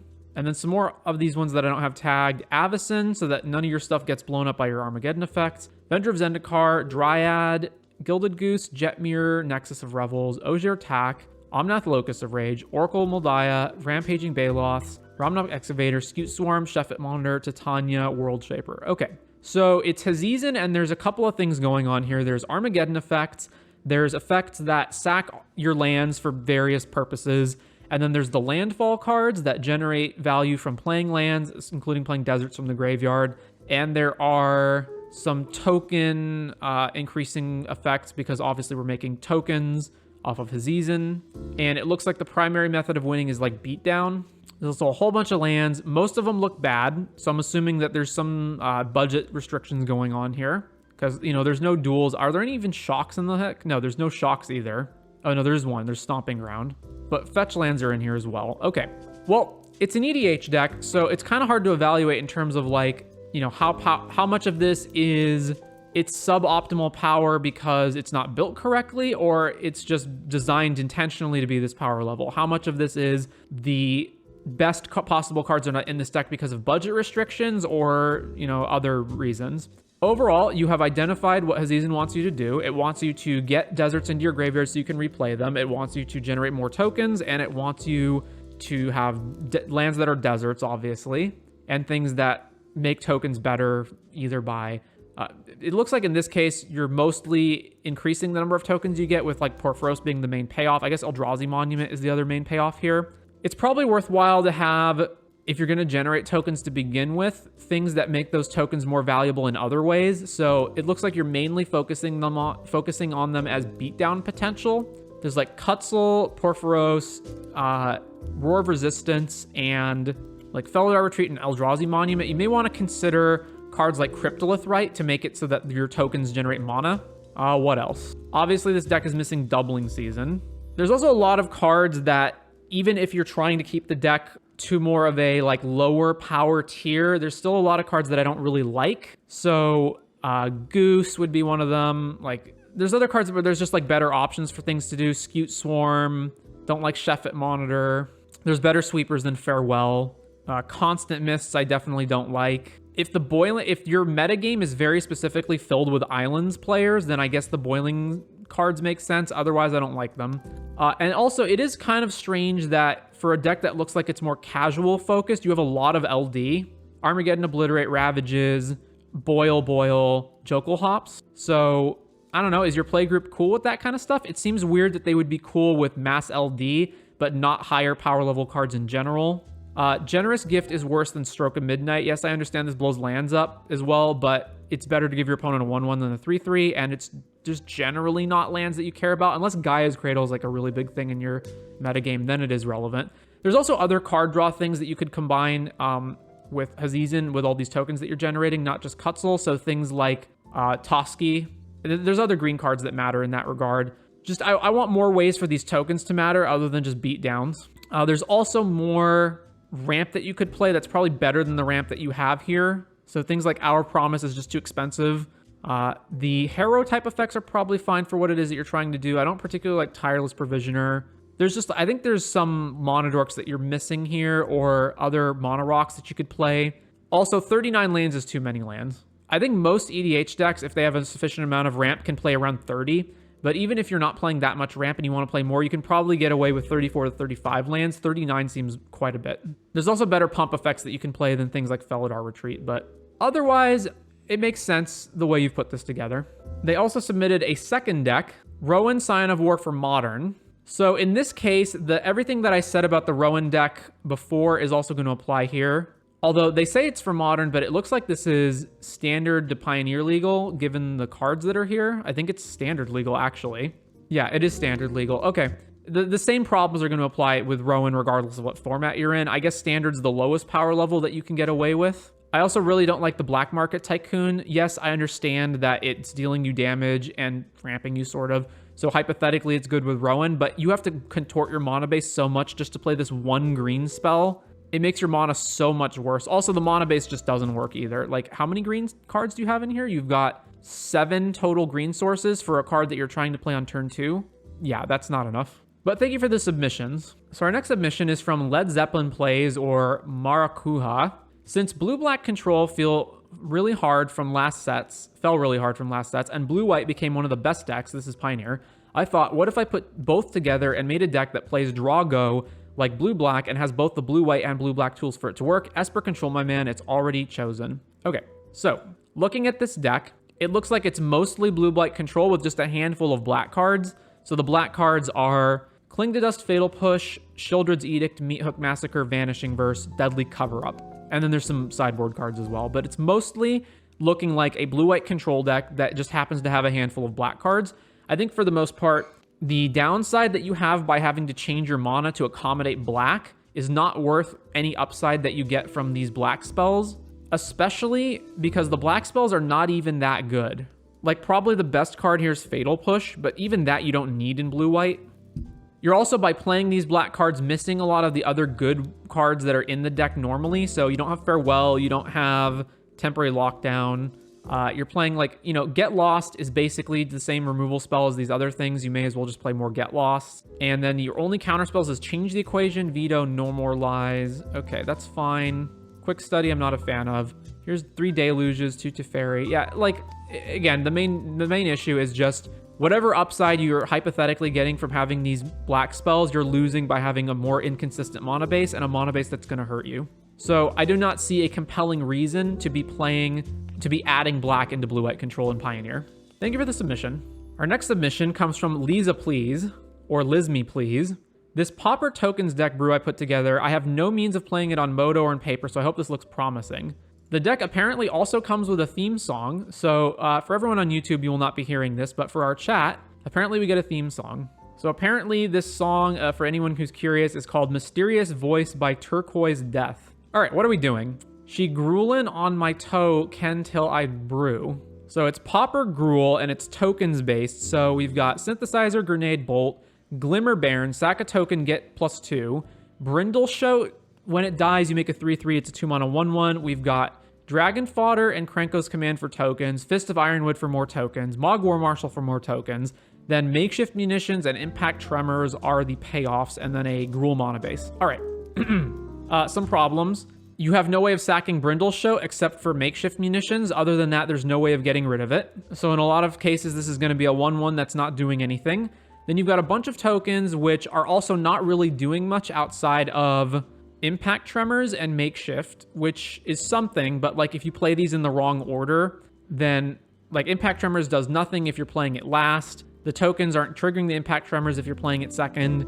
The Makeshift Munitions, you do need a bunch of mana for. Also, the Glimmer Baron's just not very good. Like, you're trading your tokens to deal 1 extra damage, essentially, with the Glimmer Baron, and you have no way of getting the Glimmer Baron through or protecting it from removal. Also, given the token makeup in this deck, you should definitely be playing Bushwhacker, and there's no Bushwhacker here. And then there's just the main fact of, like, most of the actually good cards here are red. I don't see a reason to be playing the green cards. So Glimmer Baron, I think, is the main one, but I don't even think that's that good. So this deck really should just be more of a traditional Kuldotha Red, Bushwhacker, Kuldotha Rebirth deck. But anyways, thank you for the submission, Lizme Please. Our next submission comes from Stardevil Redrix's Whisper. Pioneer Nivtalite list updated for Karlov Manor with a sideboard targeted for blue-white control, Amalia, Phoenix, Convoke, and Lotus Field. All hail the blue-white noodle. Feedback welcome. All right, so we're a Yorion deck. We're a BTL deck. What are we doing? So it is playing Niv Reborn, and then there's a bunch of cards in those colors. What are the exact breakdowns? Oh, it just filters everything into multicolor? Okay, hang on. So Abrupt Decay, Growth Spiral, Lightning Helix, Molten Collapse, No More Lies, then Carroted Beanstalk for those purposes, Vanishing Verse, Clarion, Clothis, Kolaghan's Command, Prismari Command, Unmoored Ego, Nahiri. Leyline Binding for removal because we're playing all the colors. Selfless Glyphweaver and Valky as BTL targets. Deadly Cover-Up is, as initial cast to cast the spell, you may collect evidence 6, destroy all creatures. If evidence was collected, exile a card from an opponent's graveyard, search its owner's graveyard, hand, and library for any number of cards with that name, and exile them. The player shuffles, then draws a card for each card exiled this way. And then there is Omnath as a 4-of, Elish Norn, and 3 Niv Reborns and 1 Niv Supreme. Okay, and then a bunch of lands. Sideboard is obviously Yorion and has another Clarion, Veto, Camball, Kranko's Buzz Crusher, which is an LD card that gets around Lotus Field because it doesn't target. Lavinia, Helix, Notion Thief, Rip, Thoughtseize, Ego, Urgent Necropsy. Additional cost to cast collect evidence X, where X is the total mana value of permanents this spell targets. Destroy up to 1 target artifact, up to 1 target creature, up to 1 target enchantment, up to 1 target planeswalker. Okay, so first of all, seems like a pretty standard BTL list. Not too much different. There's like 1 or 2 cards that are different choices, like Karlov Manor, Deadly Cover-Up, Urgent Necropsy, and Helix are new. Maybe you could quibble about some stuff. Other than that, seems like a pretty straightforward BTL list. The cards I don't like. So first of all, I always question whether you actually need Yorion in these lists, because there's not that much to blink. It's basically Beanstalk and Omnath and Niv. And you can switch which thing Leyline Binding is on. But for the most part, it's going to be pretty up in the air as to whether this generates any value at all. And is that worth diluting the deck by an extra 20 cards? Maybe, maybe not. Secondly, you also do have to make deck building concessions in order for Reborn to work, because you have to have a sufficient number of cards that are 2 specific colors that also are in a sufficient number that you're getting enough of them off of the Niv. I would have to actually play with Deadly Cover-Up to determine how good it is. I'm also not really a fan of Prismari Command here. What else? Vanishing Verse, I've found there's a lot of things this doesn't hit that are important. Like the one that comes to mind the most easily is Blood Tithe Harvester. Obviously, there are things it does hit, though, but I would rather removal that isn't so conditional, but I guess, you do need Orzhov cards, and this is probably the best one you can pick. I really don't like No More Lies here, so this deck is going to be, most of the time, a tap-out, go over the top deck. A lot of the time, you're not holding up mana to interact, so this counterspell is a lot of times going to just be worthless. I think you're better off having things like this in the sideboard, things like Veto in the sideboard, and not main decking this kind of thing. Also, Nahiri's pretty mediocre too. And then I would have to look at this mana base more. Like, mana bases for 5 color decks in Pioneer, especially when you get to 80 card Yorion decks, are so complicated. So I would have to meticulously go over every single thing here to determine if this is correct, but it looks fine, I guess. Another thing is Buzz Crusher is not a viable answer to Lotus Field. It's too slow. It only blows up 1 of them, which if they have time to Thespian Stage also means that you don't have the time to do anything with it. Being 4 mana is a real problem. And the way that you beat Lotus Field is not taking out one of the Lotus Fields. That's just not going to work. You need to race them, which I understand in this case is not really doable because you're a BTL deck. So if you're not going to race them, you need to be using Ego to strip their payoffs or counter spells to counter their stuff. I think the way that you fight Lotus Field is, again, counter spells and cranial extraction effects. Don't bother with Buzz Crusher. Notion Thief also sucks. Don't play this. It looks like it should be so good, against Treasure Cruise decks, for example. You just never are in a position where you've got mana open, you have enough mana to play Notion Thief, they're going to cast a draw spell, they don't have any interaction for Notion Thief, it just doesn't come up. Thoughtseize is also kind of weird that this is here as a 2-of, and it's also weird that it's not Duress. Basically, my question is, what are you Thoughtseizing that you also need to hit creatures? Also not sure how good Urgent Necropsy is. It's a Karlov Manor card, we have to see. It strikes me as probably not being that good. You also don't have, the collect evidence part, you don't actually have that many permanents that are going into the graveyard in this deck. And the fact that it's also evidence, where is it? Collect evidence X, where X is the mana value of things you're targeting, right? So you do obviously have some bigger mana things like Omnath and Niv, but for the most part, it's a lot of spells, a lot of cheaper spells, which might be viable if you can get enough of them. I guess my question here would be, what exactly is it that you're using this against, where you need to be targeting multiple different permanent types like this. Rest in Peace also is a bit awkward with Niv Supreme.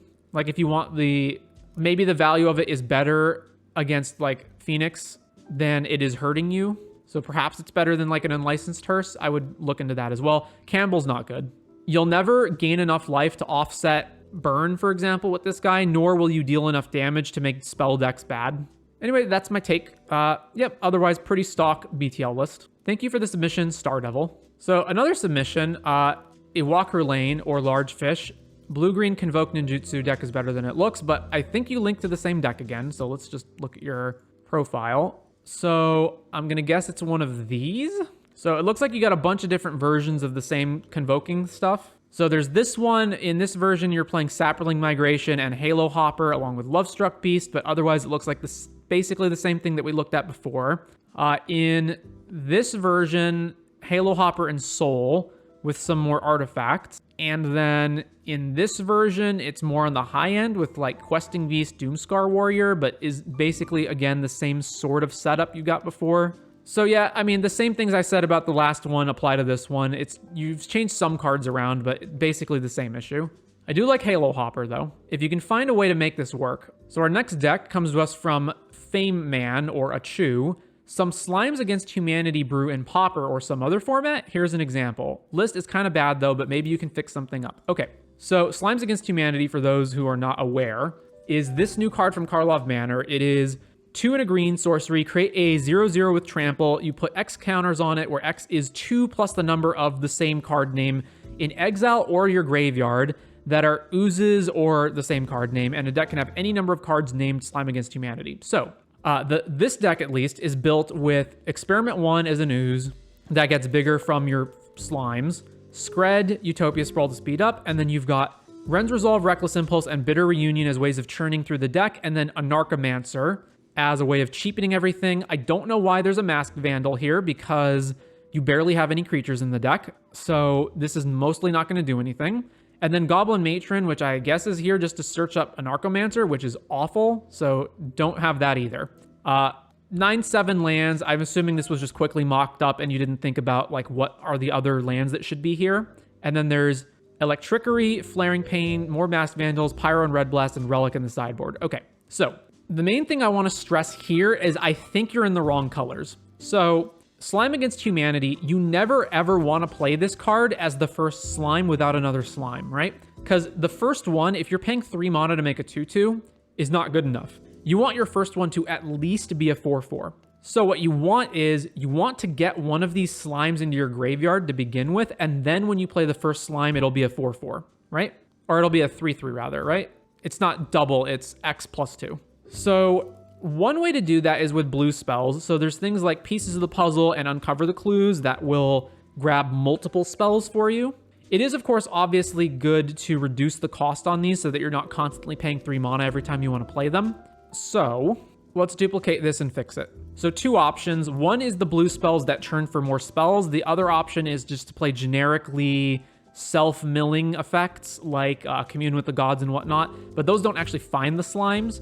I guess the idea here is that the red cards are also finding you more cards, and I think in this version in specific, it's actually better to play the discard effects than it is to play the impulse effects, because you actually want them in your graveyard. Also, you don't need Experiment 1. Like, forget having oozes. The only oozes that are actually legal in Pauper are Experiment 1, and there's like another one that's 2 mana that's also bad. So forget that. I also don't even think you need Utopia Sprawl, but we'll get to that. Let's cut Masked Vandal, let's cut Matron. So Pieces of the Puzzle was the first thing that came to mind for me, because we can find 2 more slimes and then we can put a bunch of stuff in the graveyard as well. There's also Uncover the Clues, but it's only the top 4 cards and the cards don't go to your graveyard. They go to the bottom. So worse in a lot of ways. There's also probably, yes, we do want something that cost reduces so that the slimes aren't constantly costing us 3 mana every time we play them. So that leaves Anarchomancer, the red familiar, and the white familiar. There's also Electromancer, but we don't want to be in 3 colors if we can avoid it. Now, if we're in blue, this also gives us the opportunity to cast stuff like Mental Note and Thought Scour to just dump stuff into our graveyard as fast as possible. Hopefully some of those cards being slimes, and then cast more slimes that are bigger. There's also Philology Archaeologist, which in this deck is a way better version of Augur Bolus. So the main issue when you start building this is that it's very tempting to just make this Terror, because all the cards that work with this also work with Terror. But I think it's fine if we have Terror and we just have that as one of the threats in the deck, but that we're still primarily looking at the slimes. And I think that mostly, again, we just want to be dumping as much stuff into our graveyard as possible so that we can make these as big as possible. The problem is we need 3 slimes in our graveyard before the first slime is even as good as the first Terror. It also gives us a lot of potentially dead draws. Now, we can mitigate that somewhat by doing things like brainstorming and then milling over the top of our deck. So like if we have multiple extra slimes in our hand, we can like brainstorm, put the slimes back on top, mill them. Now the future slimes are better. But these only really start to get good once they're surpassing Terror. So once they're at like 5+, right? Yeah, I think that's mainly the problem, which is that you can either play that or you can play Terror, in which case Terror is just the better version. So then there's the other version that you proposed originally, which is, okay, forget this plan, this like self-mill plan. What if you just play a bunch of cost reduction and then just churn through cards as fast as possible to get to your slimes? And I still think even then the problem is just like you're not making the slimes big enough fast enough. But thank you for the submission, Feynman. So next up is a Pioneer submission by Dancing Yeti or Nerd Time. Rakdos Artifacts for Pioneer, an aggro value deck that wants to get in some early damage, Voldaren Epicure, Gleeful Demolition, with a steady stream of card draw, Deadly Dispute along with Implement of Combustion and Terrarian, giving some extra card draw, with the combo of Inti Copter because it's good, along with being able to run Gigantha. Some problems is that I think the sideboard is that good, along with some changes being putting Shrapnel Blast main and maybe Torch the Tower instead of Fatal Push. Hope you like and love your content. Have a good day. Well, thank you for this mission, Dancing Yeti. So I look at this and I see basically a variation of Rakdos Arti-sac essentially, right? It's like Push, Epicure, Oni Called Anvil, Kroxa Inti, Fable, Deadly Dispute, Copter, and I'm just seeing a worse version of it. So you don't have the Cat Loop, and you don't have Blood Tithe, and like some of the other cards that make Rakdos Arti-sac good, and instead you're playing these artifacts, which like Gleeful Demolition, again, you need things that make these 1/1s better than just a bunch of 1/1s, which is typically Bushwhacker or like other sack effects, and you don't have those. And then the Implements and the Terrarians are basically just dead cards unless you're blowing them up or sacking them, and even then they're not even that good. I think you want more of the deck to work together, and this just unfortunately looks like a worse version of Rakdos Arti-sac. So if you had, for example, like if the Reckless Bushwhacker was in here, if you had more ability to spew out creature tokens early, if there were more artifact synergies that made this type of plan better. Also, there should be more Kroxas. If you're going to have Copter, Inti, Fable, more Kroxas so that you can discard them. There's like Scrapwork Mutt here as well. Just nothing is comparing to Blood Tithe, Cauldron Familiar, that kind of thing. So then we've got Izzet Affinity from Ito the T7 or Elijah Tinkle. Izzet Affinity for Pioneer. I included a short primer to help understand all the synergies of the deck. All right, so let's just quickly look at the deck. Looking at the deck, what's in here? Okay, all this stuff. All right, now we're gonna view the primer. 4 Hope of Gear appear to help with main deck sweepers. The 4 Emery in the sideboard are for combo decks like Lotus Field and are also great in attrition matchups. The deck has an insane amount of card selection via Smuggler's Copter, Uncas, Schooner, Silver Raven, and Containment Construct, and is the card advantage engine, and Containment Construct is the card advantage engine of the deck. Once a Copter or Uncas is online, you can start casting everything that you discard. Bomat Courier also occasionally produces card advantage. Enthusiastic Mechanaut and Chief Engineer are the mana engine of the deck that gets you onto the battlefield fast and overwhelming opponents. The vehicles are here to help some of the dopey 1/1s of more use. You can kind of storm off with these mana engines in conjunction with Containment Construct, casting all your creatures from exile and then using them to convoke more creatures. Sheoldred is beating for this deck, so that's why there are 4 Witchstalker Frenzy in the sideboard. Witness Protection is another consideration. Lantern of the Lost for Phoenix and Greasefang. Okay, so we've got our early aggro dudes in Bomat, Rabbit Battery, Silver Raven, which scries, and then Hope of Girapur is sack until your next turn. Target player who was dealt combat damage by Girapur can't cast non-creature spells. So I guess you can loop that with Emery if you're playing against like Lotus Field or something. Then there's Chief Engineer to give all your artifacts Convoke. Containment Construct, which is whenever you discard, you can exile the card and play it this turn. Mechanaut reduces the cost of artifacts by 1. Then you've got Smuggler's Copter, Steel Overseer. Schooner is a 3/4 vehicle for 2, and it's whenever it attacks target creature that crewed it explores, and it has crew 1. And then Unctus, blue creatures have whenever this creature becomes tapped, draw a card, then discard. Other artifacts get +1, and you can pay Phyrexian blue until end of turn. Target creature you control becomes blue, a blue artifact in addition to its other colors and types. And then just is it mana? Okay. Oh, and sideboard Disruption Protocol as an additional cost, tap an untapped artifact or pay 1.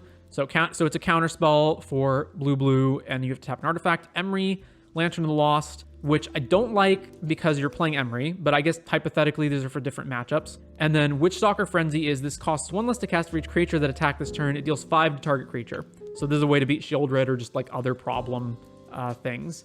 I don't like that you have to attack with it, but the only things that deal 5 is basically this and Roast, both of which are sorcery. Well, this isn't sorcery speed, but Roast is, and Roast is 2 mana anyway. I was thinking of like, I want more stuff to kill like Greasefang, Amalia, etc. And this is 4 mana when it's our opponent's turn. But there's not really anything else that you're going to get that deals 5 damage at instant speed for less than that. So I'm somewhat dubious of some of the things going on here. I get that we can loot with the Unctus and Smuggler's Copter. I don't like Steel Overseer. I think Steel Overseer sucks. But I don't know. Maybe in this deck it's fine. I think it generally feels pretty bad though. I'm kind of curious what our other... So like Chief Engineer and Mechanaut are like the main cost reduction stuff, right? Are there other good 1-drops besides these? Like Rabbit Battery in particular feels pretty bad. Also kind of surprised that you're not playing Ensoul Artifact or any of those other cards that make the artifacts better. So what have we got in our 1-drops? There's Cogwork Wrestler, which is more defensive. There's Combat Courier, which we can unearth to draw more cards with. Haywire Might requires green, so that's not really an option. There's Goldhound to sack and add a color. It also is harder to block, but it doesn't have the haste. Gingerbrute does have haste, and I really question whether the reconfigure on the Rabbit Battery is better than that, although I guess neither of them really have good stats to begin with. I guess, like, you can hypothetically equip it to something else, but what else are you equipping it to? Like, Smuggler's Copter is maybe something that comes up. And that looks like that's it for the 1-drops. Then on 2, it doesn't look like there's that much either, especially because a bunch of your 2-drops are engines or, like, the best vehicles anyway. There's also Patchwork Automaton, also Scrounger. I think this is one of the most complete weird decks that I've seen out of the submissions so far, in that everything here looks very deliberate. And I am curious how good this is, and I'm hesitant to make any changes before I know that. The main card I don't like is Overseer, but I'm not sure I have necessarily a good replacement for it. So I do actually want to pilot this through a league, I think. So I'm going to take this list as is. All right, thank you very much for the submission, Elijah. So another submission from Fresh Prince of Bel-Air, or Nerd King. This is my arena list for Amalia. I haven't thought much for sideboard since it's mostly best of one, so I would suggest you picking based on experience. Okay, so I am assuming that not all of the cards that are legal in Pioneer are legal on Arena, but this looks pretty close to Amalia. Main deck Knight of Dusk Shadow. So they said they were playing best of one. So I'm guessing Amalia's everywhere, and you just need a main deck one of these to win. There's an Archon of Emeria, Extraction, Gix, Guardian of Faith, Lauren, Skyclave, Vito. So this is like another Dina, basically.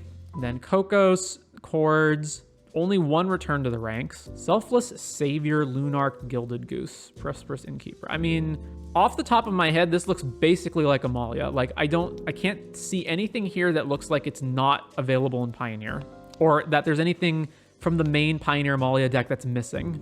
I'm not really sure what you want me to say about this. Like, yeah, it's Amalia. I guess there's some one-of choices that are specifically for best of one. I can't really comment on that, but thank you for the submission anyway. Next is a submission from To Be Honest, I Don't Know, or Funnyman HU.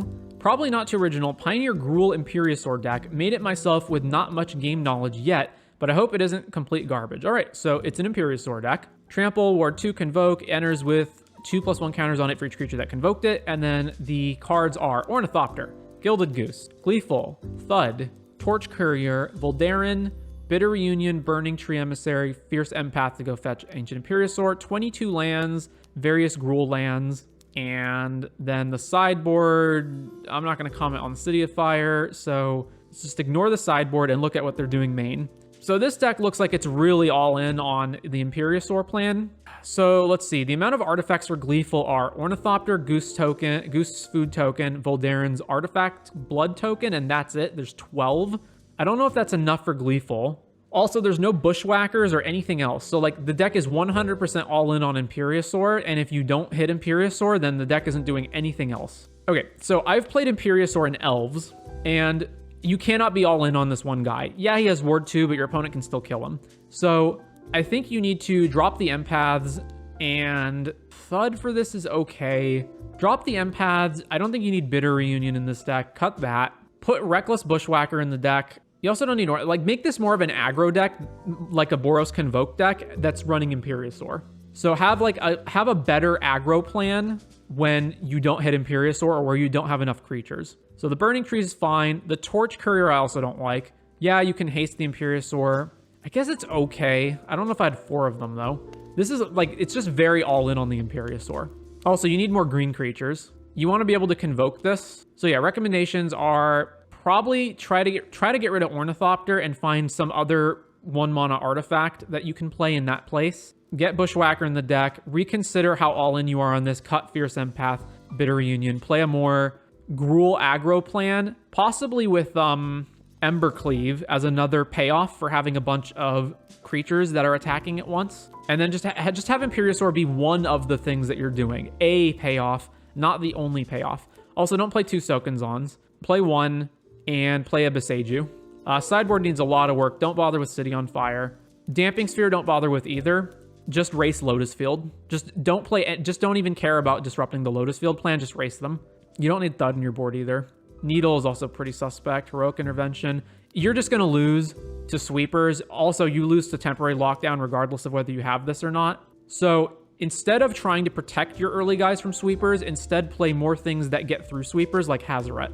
Just more cards that are more like Hazoret, Bone Crusher Giant, more cards that are just like good threats on their own that survive Sweepers, or you can just play them and then your opponent has to deal with that threat and they don't have the luxury of killing everything at once. But thank you for the submission, Funny Man / to be honest, I don't know. All right, our next submission is from Pigsit. I miraculously went 1-4 with this heap of S, but the gimmick is so stupid and fun. I'm excited to see if you can do anything to get it to more than 1 win, Lamau. Okay, so it's Defense Toughness Matters deck. So the main card here to look at is Assault Formation. Each creature you control assigns combat damage equal to its toughness rather than its power. Then green, target creature with Defender can attack as though it didn't have Defender, and 2 green creatures you control get +0/+1.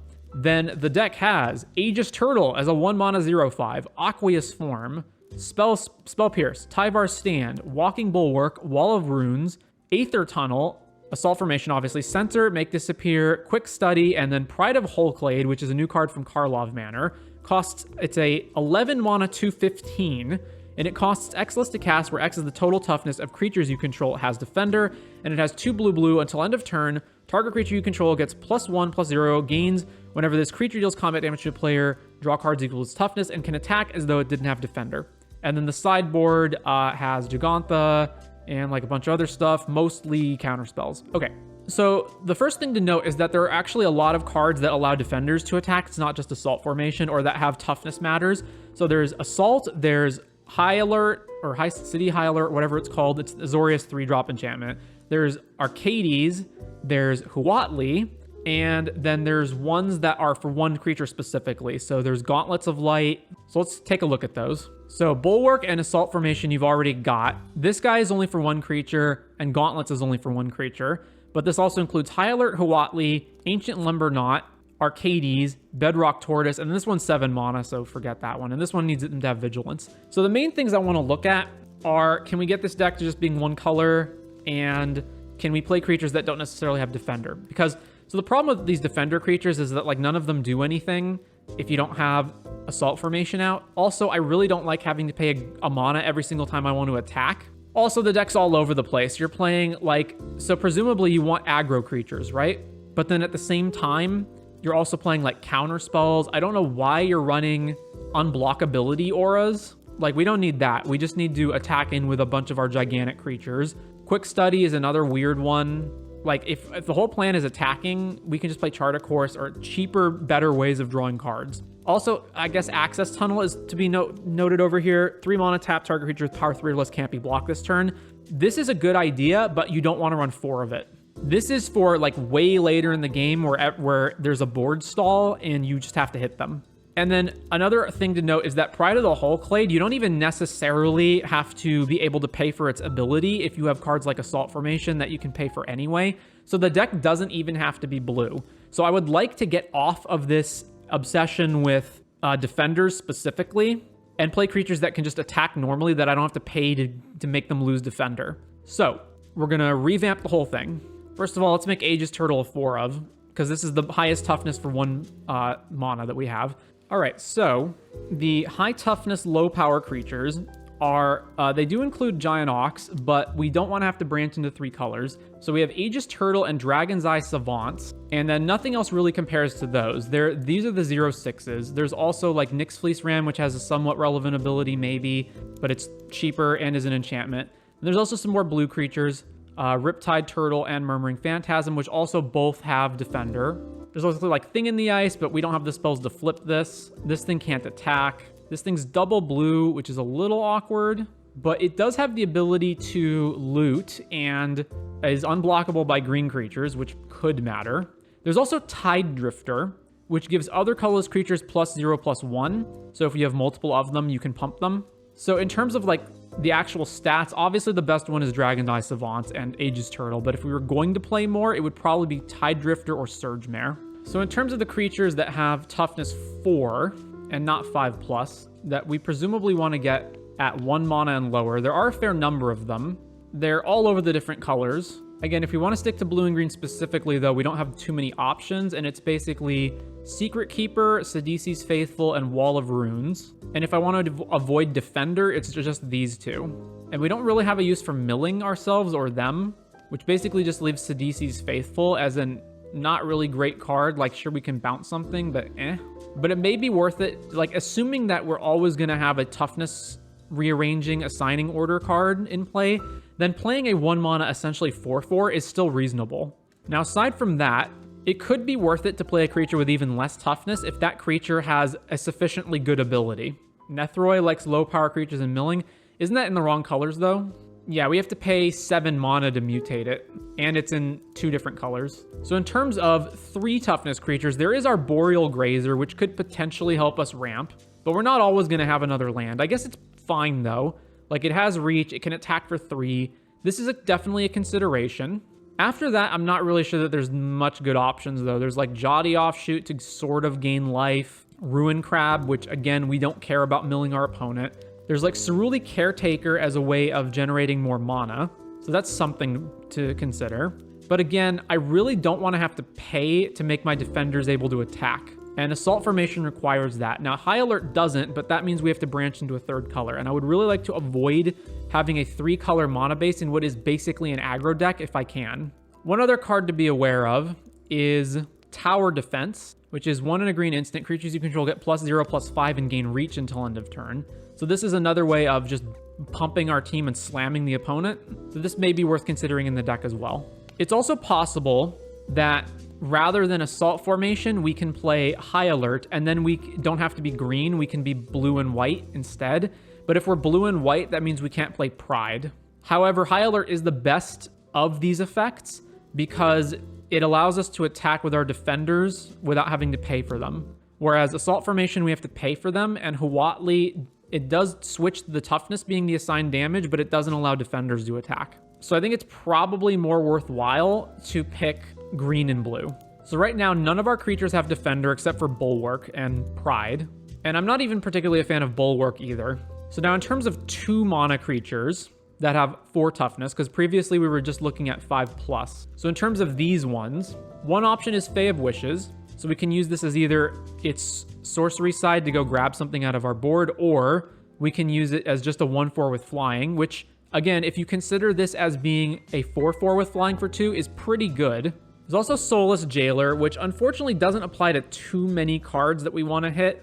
It basically just stops Greasefang and Amalia from reanimating stuff, which can be relevant, but I feel like this is probably more of a sideboard card. There's also the Reality Chip, which is a pretty good effect. And again, if you consider this as a 2 mana 4/4 that has this ability, then it's probably worth it as well. Did my Rhino deck get checked out? I am still going through the lists. I've not seen a Rhino deck, so apparently we will probably get to that. All right, so we're at 59 cards main. I don't think I care to necessarily figure out what exactly the last card is. So I'm probably going to wind up cutting Bulwark and then figure out what the final 2 cards are. But before that, let's fix this sideboard up. So I don't want to play Shapers because it's too situational, and I don't want to play Damping Sphere because I would rather just outrace Lotus Field, or if I'm going to try to stop them, play counter spells. Mystical Dispute seems pretty nice to fight Phoenix and other blue decks. Tetsuko Umezawa is a pretty interesting one. Since all of our creatures technically have power of 0, this makes all of our guys unblockable, and it itself also has higher toughness relative to power. Engulf the Shore is also interesting in that it can sort of be an asymmetrical mass bounce spell, but we don't have enough. We're going to have to play a bunch of dual lands in our deck, so we're not going to have the island count for this. And then this guy I don't particularly like either, just because he's 1 more mana. So there's like Assault Formation on 2, Huatli on 3, but we might have to play him just to have another copy of a toughness thing, because if we don't have Assault Formation or Huatli, then we can't attack. All right, so none of our guys have Defender except Pride, which can itself has an activated ability that can let it attack. So all of our guys can always attack, and then we just need Assault or Huatli or Bedrock Tortoise in play. We've got 21 lands, which might not be enough. I'm not sure. It's probably enough, though. Most of our spells are not that expensive. And now we mostly just need to fix up the sideboard. So I would rather have Hearse than Tormod's Crypt. I do want some amount of counter spells. We get to play Gigantha, because we just naturally have the ability to play it. And then it's a matter of figuring out what are the best options for other counter spells besides Mystical Dispute. We probably also need some sort of an answer for Amalia. Grafdigger's Cage is probably a pretty decent one. Stops them from courting, convoking, or courting, cocoing, or returning. But it would be better to just be able to flat out stop their ability to do the loop. But in blue and green, I don't think we have that option. Also, some life gain might be nice against the aggro decks, although Huatli does gain us life. And we should also consider that Fae of Wishes has the ability to grab stuff out of our sideboard, so we should take that into consideration as well. Sky Sovereign might be worth adding to the sideboard as a thing we can go tutor up. Same thing with Mightstone, Weakstone. Like if we just need to deal with creatures, even if we have to spend a whole turn grabbing one. All right, so Mightstone, because it can kill Shieldred, among other things, and also none of our guys have power, so we can't actually crew any vehicles, which actually means Hearse probably shouldn't be in here. Although we do have Hull to crew it, but or like Reality plus Tetsuko or Fae of Wishes, but for the most part, we can't crew this. But I think it's fine to have this either way, just as a way to keep stripping the graveyard. So let's see, Aether Gust for the red decks. All right, so we've got 27 creatures, then the rest are spells. I guess technically this deck could play Coco, right? Although, no, because Pride doesn't get Coco'd into, so that leaves us with 23 Coco hits. And none of them have ETB triggers. Yeah, so no, none of that. 21 lands. And then sideboard is 2 Gust, Change the Equation, Grafdigger's Cage, Gigantha, 3 Mystical Dispute. Nissa is the best non-creature bomb that we can go grab off of Fae of Wishes. Then Shapers, Mightstone, Weakstone, Stonebrain, Hearse. So this is going to be the initial draft of the deck. I think this is fine. And none of our creatures actually have Defender, right? Yeah, none of our creatures actually have Defender. All right, except for Pride. That's the only one. All right, let's do it. So thank you very much for the submission, Pigsit. So next up is Boros Wizards/Burn from Axe B. And this is a Pioneer deck that is, as you can see, Boros Wizards/Burn. So Lumamancer, Swiftspear, Soulscar Mage, and Viashino Pyromancer are the creatures. And then burn spells, collateral damage, sack a creature, deal 3 to any target. Play with Fire, Boros Charm, Lightning Helix, Skullcrack, Exquisite Firecraft, Skewer the Critics, Wizard's Lightning. Bunch of Boros lands. Sideboard is Alpine Moon, Eidolon, Exquisite Firecraft, Rip, Roiling Vortex, Skullcrack. Okay, so I think playing suboptimal creatures just to play Wizard's Lightning is not a great idea, although... So the wizards are Lumamancer, Pyromancer, and Soulscar Mage, and all of these are fine. I actually like Lumamancer and Soulscar Mage. I'm not really that big of a fan of Pyromancer, but he's also a fine creature. So you could run all of that and play Wizard's Lightning instead of 2 drops like just having Eidolon in the main deck or just having, Robber the Rich or just some other things. I don't like collateral damage at all. You don't have like excess creatures that you can just get rid of. You kind of need all your creatures to deal damage to them, and this is quite the steep cost to pay for this. I'm also not really that big of a fan of Exquisite Firecraft. You don't really need to make it through counter spells in Pioneer. Yes, there's blue-white control as a deck, but that deck you can just aggro out and then overload with burn spells later. You don't specifically need one that's uncounterable. So I would rather just have more cheap stuff that deals 3 or more damage, rather that's 2 or less mana, rather than this kind of thing. So cut collateral, cut firecraft, play probably 4 play with fires. The skull cracks are fine specifically for Amalia, but you need better answers in your sideboard for Amalia. You need to be playing Rampaging Ferocidon, not Roiling Vortex, because having to keep an extra mana open every single turn for the Vortex is a problem. Again, I wouldn't play Firecraft in the sideboard. Also, Searing Blood should be somewhere in this sideboard as a way to just deal with problem creatures like Amalia while continuing to lay on damage. And again, you don't need Alpine Moon. Stop playing Alpine Moon, stop playing Damping Sphere to beat Lotus Field. If you're an aggro deck, just out-aggro them. That's how you beat Lotus Field, because the Alpine Moon doesn't matter. And every turn that you're playing an Alpine Moon instead of another burn spell or another aggro creature is another turn that you're giving them to win. Land-wise, you can't play Clifftop Retreat in this deck. You need to have untapped mana every single turn for the first 2 turns to play your 1-drops, to play your 2-drops. So don't bother with Clifftop Retreat. There should be a Sokenzan in this deck, so cut one of these mountains for sure. You want, yes, so Vantage, Sacred Foundry, you should have more than 1 Den of the Bugbears. You should have at least 2 of these. You want to play just 1 single mountain. Again, the only reason you need basics in this format is for Field of Ruin, Demolition Field, and Assassin's Trophy. That's it. That's the only reason you need basics. So 1 mountain, 1 plains, cut the cliff tops, play second den, play Sokenzan. Also, there probably should be 1 more land in this deck. I understand your burn and you're super low to the ground, but even burn needs some amount of lands. 19 is probably the correct amount. And I think that just about covers it. You also probably want some kind of grindy card in the sideboard, because you're going to run into those matchups like Rakdos and Blue-White where they just interact a ton with you. So you probably want like Chandra Dress to Kill or some sort of other value thing that can just keep dealing damage or generating some sort of value.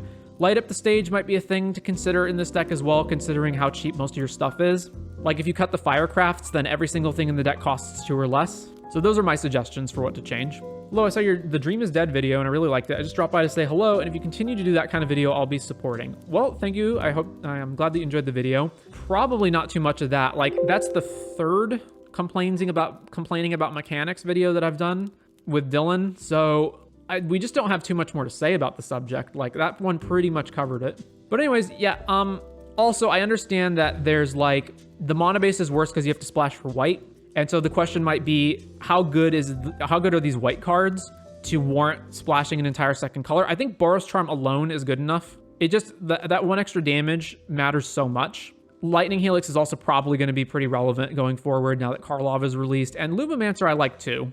I don't think that the fact that it doesn't have haste matters. It's basically like a supercharged Soulscar mage. So yeah, but those are the changes I'd make. If you're going to cut cards from the main, Viashino Pyromancer is probably the easiest one to cut, but if you start cutting that, then you got to slim down on Wizard's Lightning. But there are replacements for Wizard's Lightning. But yeah, those are the changes I would make to this deck. So thank you for the submission, Axby. So our next submission, this is a modern deck, Burn But Cool, Palantir Rakdos Burn by Dom or Pluid. Rakdos Burn with green for sideboard interaction. Big mana costs lets Palantir blast opponents for not letting you draw. Grove turns on Needlebite. Obosh gives Soul Spike fodder. Funny burn. Okay, so this is pretty similar to the Rakdos or Blackburn decks that we've seen in Modern before. So the main draws to these decks are that you have some black spells that can replicate the red burns, including Bump in the Night. You've got Soul Spike, exile 2 black cards to pay this for free, drain 4. Needlebite is if your opponent gained life, you drain 5 for just 1 mana. And Chancellor of the Dross as reveal it from your opening hand, drain 3. And then because of the Chancellor of your Drosses you'll never actually cast, you can just use them as Soul Spike fodder. Then the other black spells are basically Gonti's Machinations, Okiba Reckoner Raid, Veto, because some of your stuff gains life as well, Sword Point Diplomacy, then Palantir of Orthanc, presumably because you've got a bunch of cards that technically are very expensive at 7 mana. So if your opponent just allows you to mill instead of drawing cards, then you can potentially hit these cards. And then there's Carnival, Carnage, and Lutri in the main deck for some reason. And then a bunch of lands. Okay, so problems. First of all, Rakdos and Blackburn are just worse than regular burn. They always have been. So you're already playing a worse burn deck. Secondly, the Obosh as your companion, you're hardly ever going to actually put it in your hand, which means giving up your 2 mana slot is a pretty big downside for a companion that you'll probably never actually cast. Third, some of the cards in here are just bad, like Reckoner, Veto, Lutri, I don't know why that's in here, Carnival, Carnage. Fourth, contorting your mana base to play green in order to play Veil of Summer and Crime Punishment in the sideboard is not, and Haywire Might are not worth it. Just stick to strictly Rakdos. Also, your land base is just really poor. Like Detection Tower, why is that here? You cannot afford to be playing colorless lands in this deck. You also have stuff like Immersturm, Skull Cairn. Just no, do not play tap lands. Zeator's Proving Ground, do not play tap lands. Just so many suboptimal choices, like Serrated Scorpion in the sideboard. Why are you playing Anger of the Gods in your burn deck? I think this fundamentally misunderstands how a burn deck is supposed to go. Like, there's nothing stopping... So like Palantir of Orthanc, for example, there's nothing stopping regular burn for just splashing blue and playing like Expressive Iteration, right? Or just playing Light Up the Stage in Modern. You never want to be taking turns off or spending mana to draw more cards in burn. You want every single card that you're drawing to be a creature or burn spell. Creature that can hit them, burn spell that can burn them. Which is why cards like Orthanc and Sword Diplomacy just don't work very well. When are you ever going to have the mana to loot tree something in this deck? Like, way too high of a curve. So a lot of problems. Again, if you are interested in black-based burn, here's black burn in Modern. So this is black burn with the only red cards being Bolt and Rakdos Charm. And Okiba is in the deck, unfortunately, because you do just have to play a certain amount. And without red's access to Swiftspear and Goblin Guide, this is the best you're going to get for 1 mana in black. Also, Sleeper Agent. So this is like a similar idea. Orcish Bowmasters is too good to pass up and burn. If you have access to black mana, just play Bowmasters. And then again, you want like sideboard cards that are also going to burn your opponent while still doing what you want. So I'm not saying that this is like the perfect version of black burn, but it's better. Better curve. You're not screwing things up with Obosh. You're not trying to split into 3 different colors. You don't have any tap lands. So something more along the lines of this. Anyways, thank you for the submission. So we got some additional deck lists from the chat while I was doing the stream. So I haven't looked at any of these. This is Teysa Envoy of Ghosts by Ocean Rain. So I take it this is an EDH deck? Yeah, it looks like an EDH deck. Okay. I would have preferred if this was sent in Moxfield, but Architect will work too. It's just harder to see it in Architect. So what are we doing? It is nicely all laid out by categories, which I do like. So Teysa is 7 mana 4/4 Vigilance Pro creatures. Whenever a creature deals combat damage to you, destroy that creature, put a 1/1 white and black spirit creature token flying onto the battlefield. So my problem with this right away is not only is it very expensive, but this ability is irrelevant. So if you do have this in play, your opponents will just not attack you. In fact, your opponents don't have to attack you. There's tons of things that your opponents can do to kill you that don't involve attacking you. So right away, I would say the creature is just not very good. Unless you have some way of forcing your opponents to attack you, which is probably going to be pretty difficult in Orzhov colors. I believe the color that mostly forces your opponent to attack you is red with all of its goad cards. But putting the commander aside, let's take a look at this. I already don't like how many basic lands are in the deck. Even 2-color decks need to run a lot of fixing. And this is way too many basics. Where are the rest of the lands? Utility lands. Agadeem's Awakening, Bojuka Bog Cavern, Command Beacon, Amiri's Call, Hagra Mauling. Don't play tap lands. High Market, Homeward Path, Malakir Rebirth. Don't play tap lands. Ondu Inversion. Don't play tap lands. Radiant Fountain, Reliquary, Tower. Too many colorless lands. Strip Mine. Yeah, too many colorless lands. I understand maybe you're restricted by budget. Where are the rest of your lands anyway? Oh, that's it. Is that it? 16, so 29? Yeah, you need to be playing some dual lands in here. And they don't have to be literally scrubland, like any dual lands. Isolated Chapel, Godless Shrine, Fetches, like something. Having this as your mana base, you're going to get color screwed a lot. What else? So card advantage, Ancient Craving, Archaeomancer's Map, Citadel, love me the Citadel. Citadel's good. Esper Sentinel, Land Tax, Necro, Night's Whisper, Read the Bones. Don't play that. That sucks. Sign in Blood. Don't play that. If you want this effect, just play Night's Whisper. It's cheaper. Well, it's not cheaper, but it's less black intensive. Stinging Study. Okay. Debt to the Deathless as your win con. You don't need this. You can win off of Exsanguinate. Authority of the so good stuff. I assume this is just everything else that you didn't have categorized. Authority of the Consuls, Avacyn, Bastion Protector. Commanders you control get +2 and have Indestructible. You don't need to protect Teysa. Teysa's not doing anything for you. Blind Obedience, Brina, Court of Ambition, Court of Grace. I don't think Monarch cards are playable in EDH. You've got 3 different opponents, all of whom can attack you. Drannith, Elishnorn, the big one. Elixir of Immortality, definitely don't need that. Elspeth, definitely don't need that. Planeswalkers also suck in EDH. Exquisite Blood. Do you have the blood combo in here? Viscopa? Okay, yeah. General's Enforcer, not good. Inquisitor's Flail, also not good. Campbell, that's fine. Lightning Greaves, Loxodon Gatekeeper. Unless you're playing a lot more stacks cards than this, you shouldn't be playing random stacks cards like this, and there's better stacks cards to play too. Paladin class, you're better off playing Grand Abolisher. Sarah Ascendant, Totex Spear. Oh, it's Shadow Spear. Okay, Shadow Spear seems pretty bad. Smothering Tithe, Boots, just play Greaves. Teferi's Protection, Teferi's Protection's not good. There's so many ways that you can still die even with Protection. Restoration of a Gonjo, whatever. Veto, Vizcopa. Okay, is Sanguine Blood not in here? For some reason, it's not in here. Okay.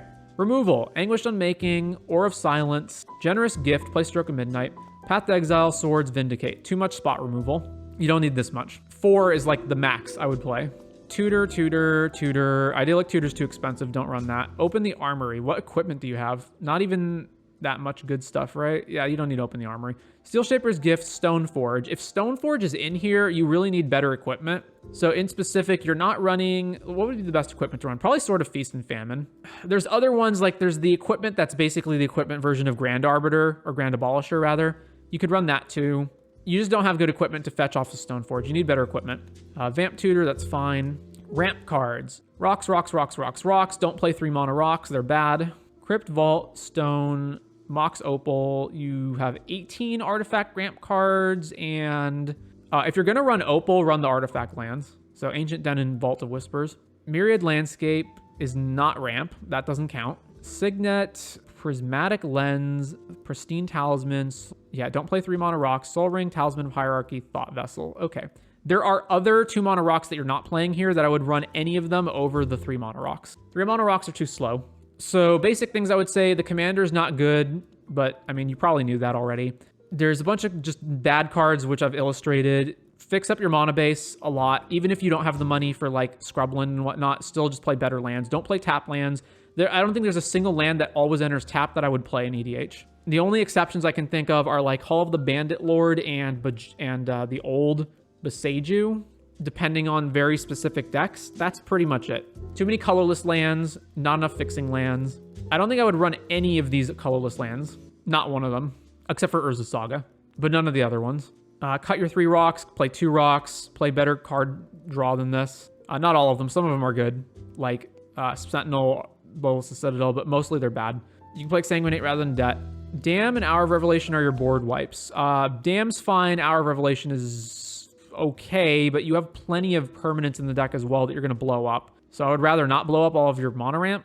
And then I guess this is the maybe board over here, sideboard. So this is like cards you're considering.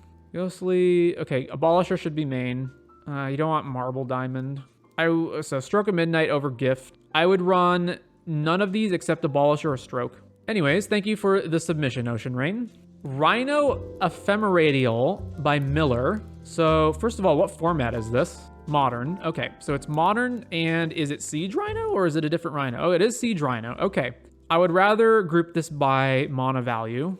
Okay, so what are we doing? We've got 22 lands of varying Abzan varieties. Restless Fortress is not a playable land in Modern. Don't play that.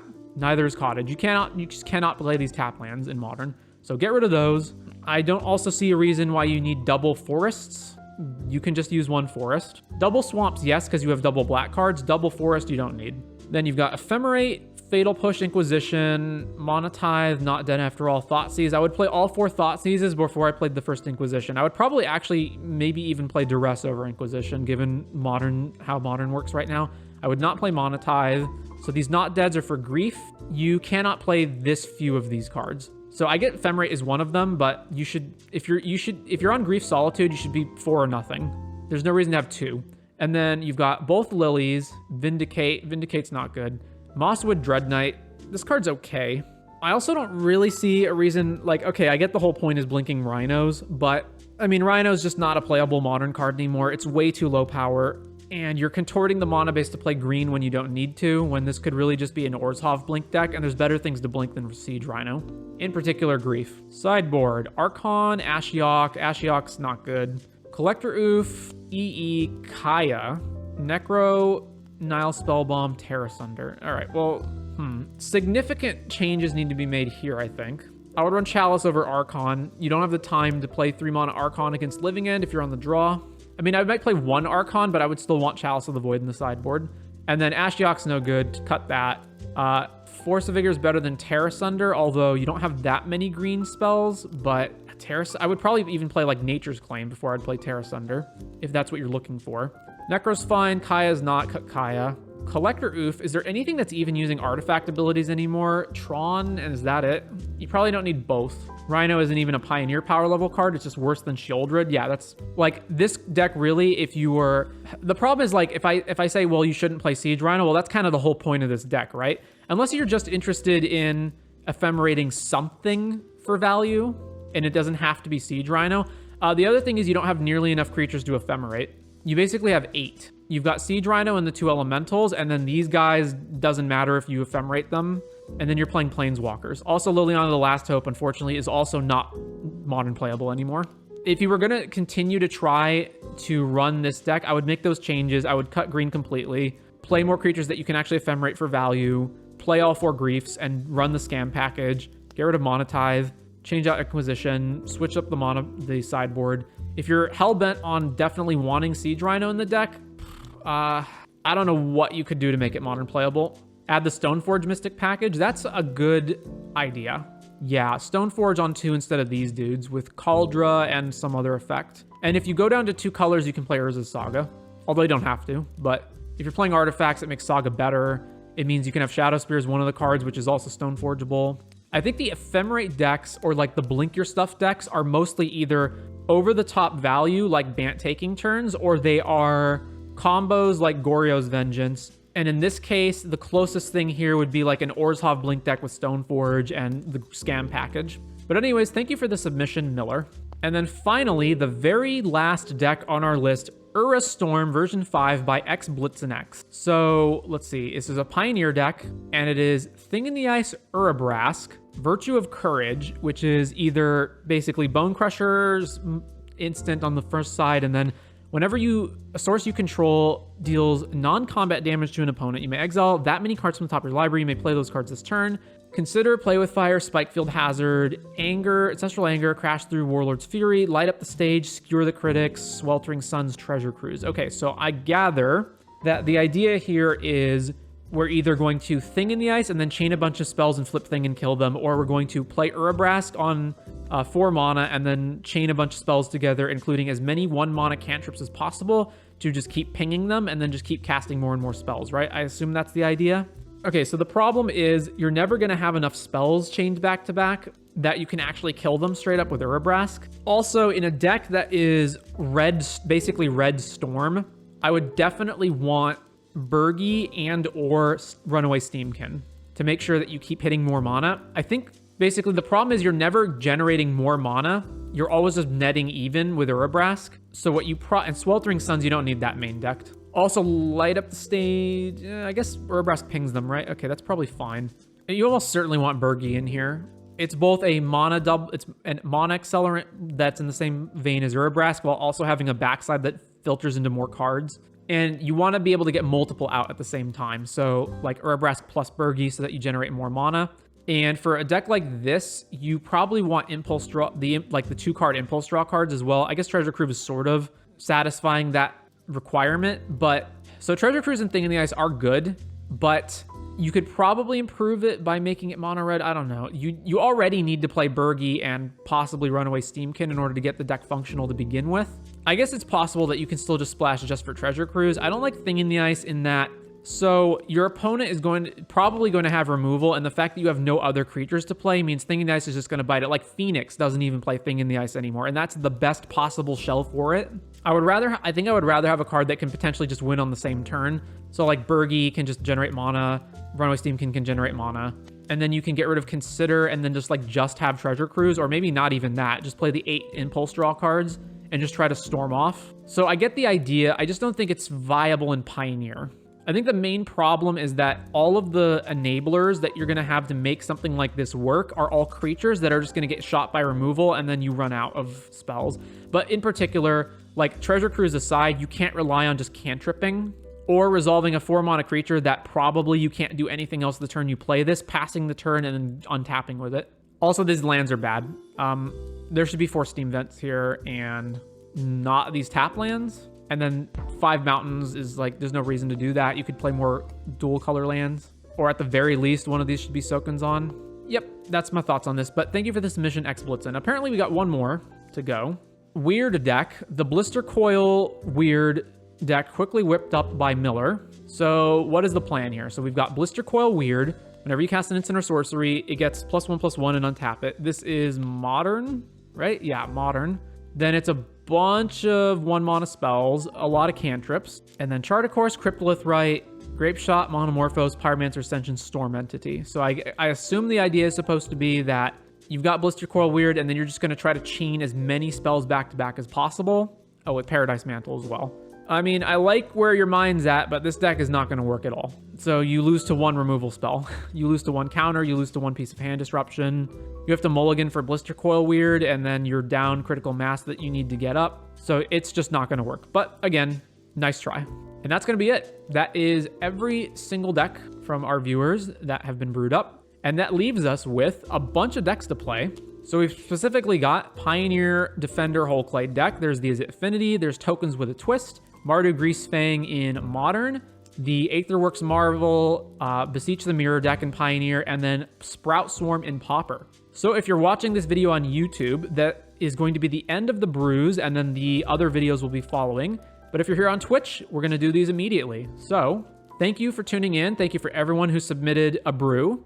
And I hope that you enjoyed the video. And if your brew got submitted, I hope you found what I said about them or what I tinkered with the deck useful. See you next time.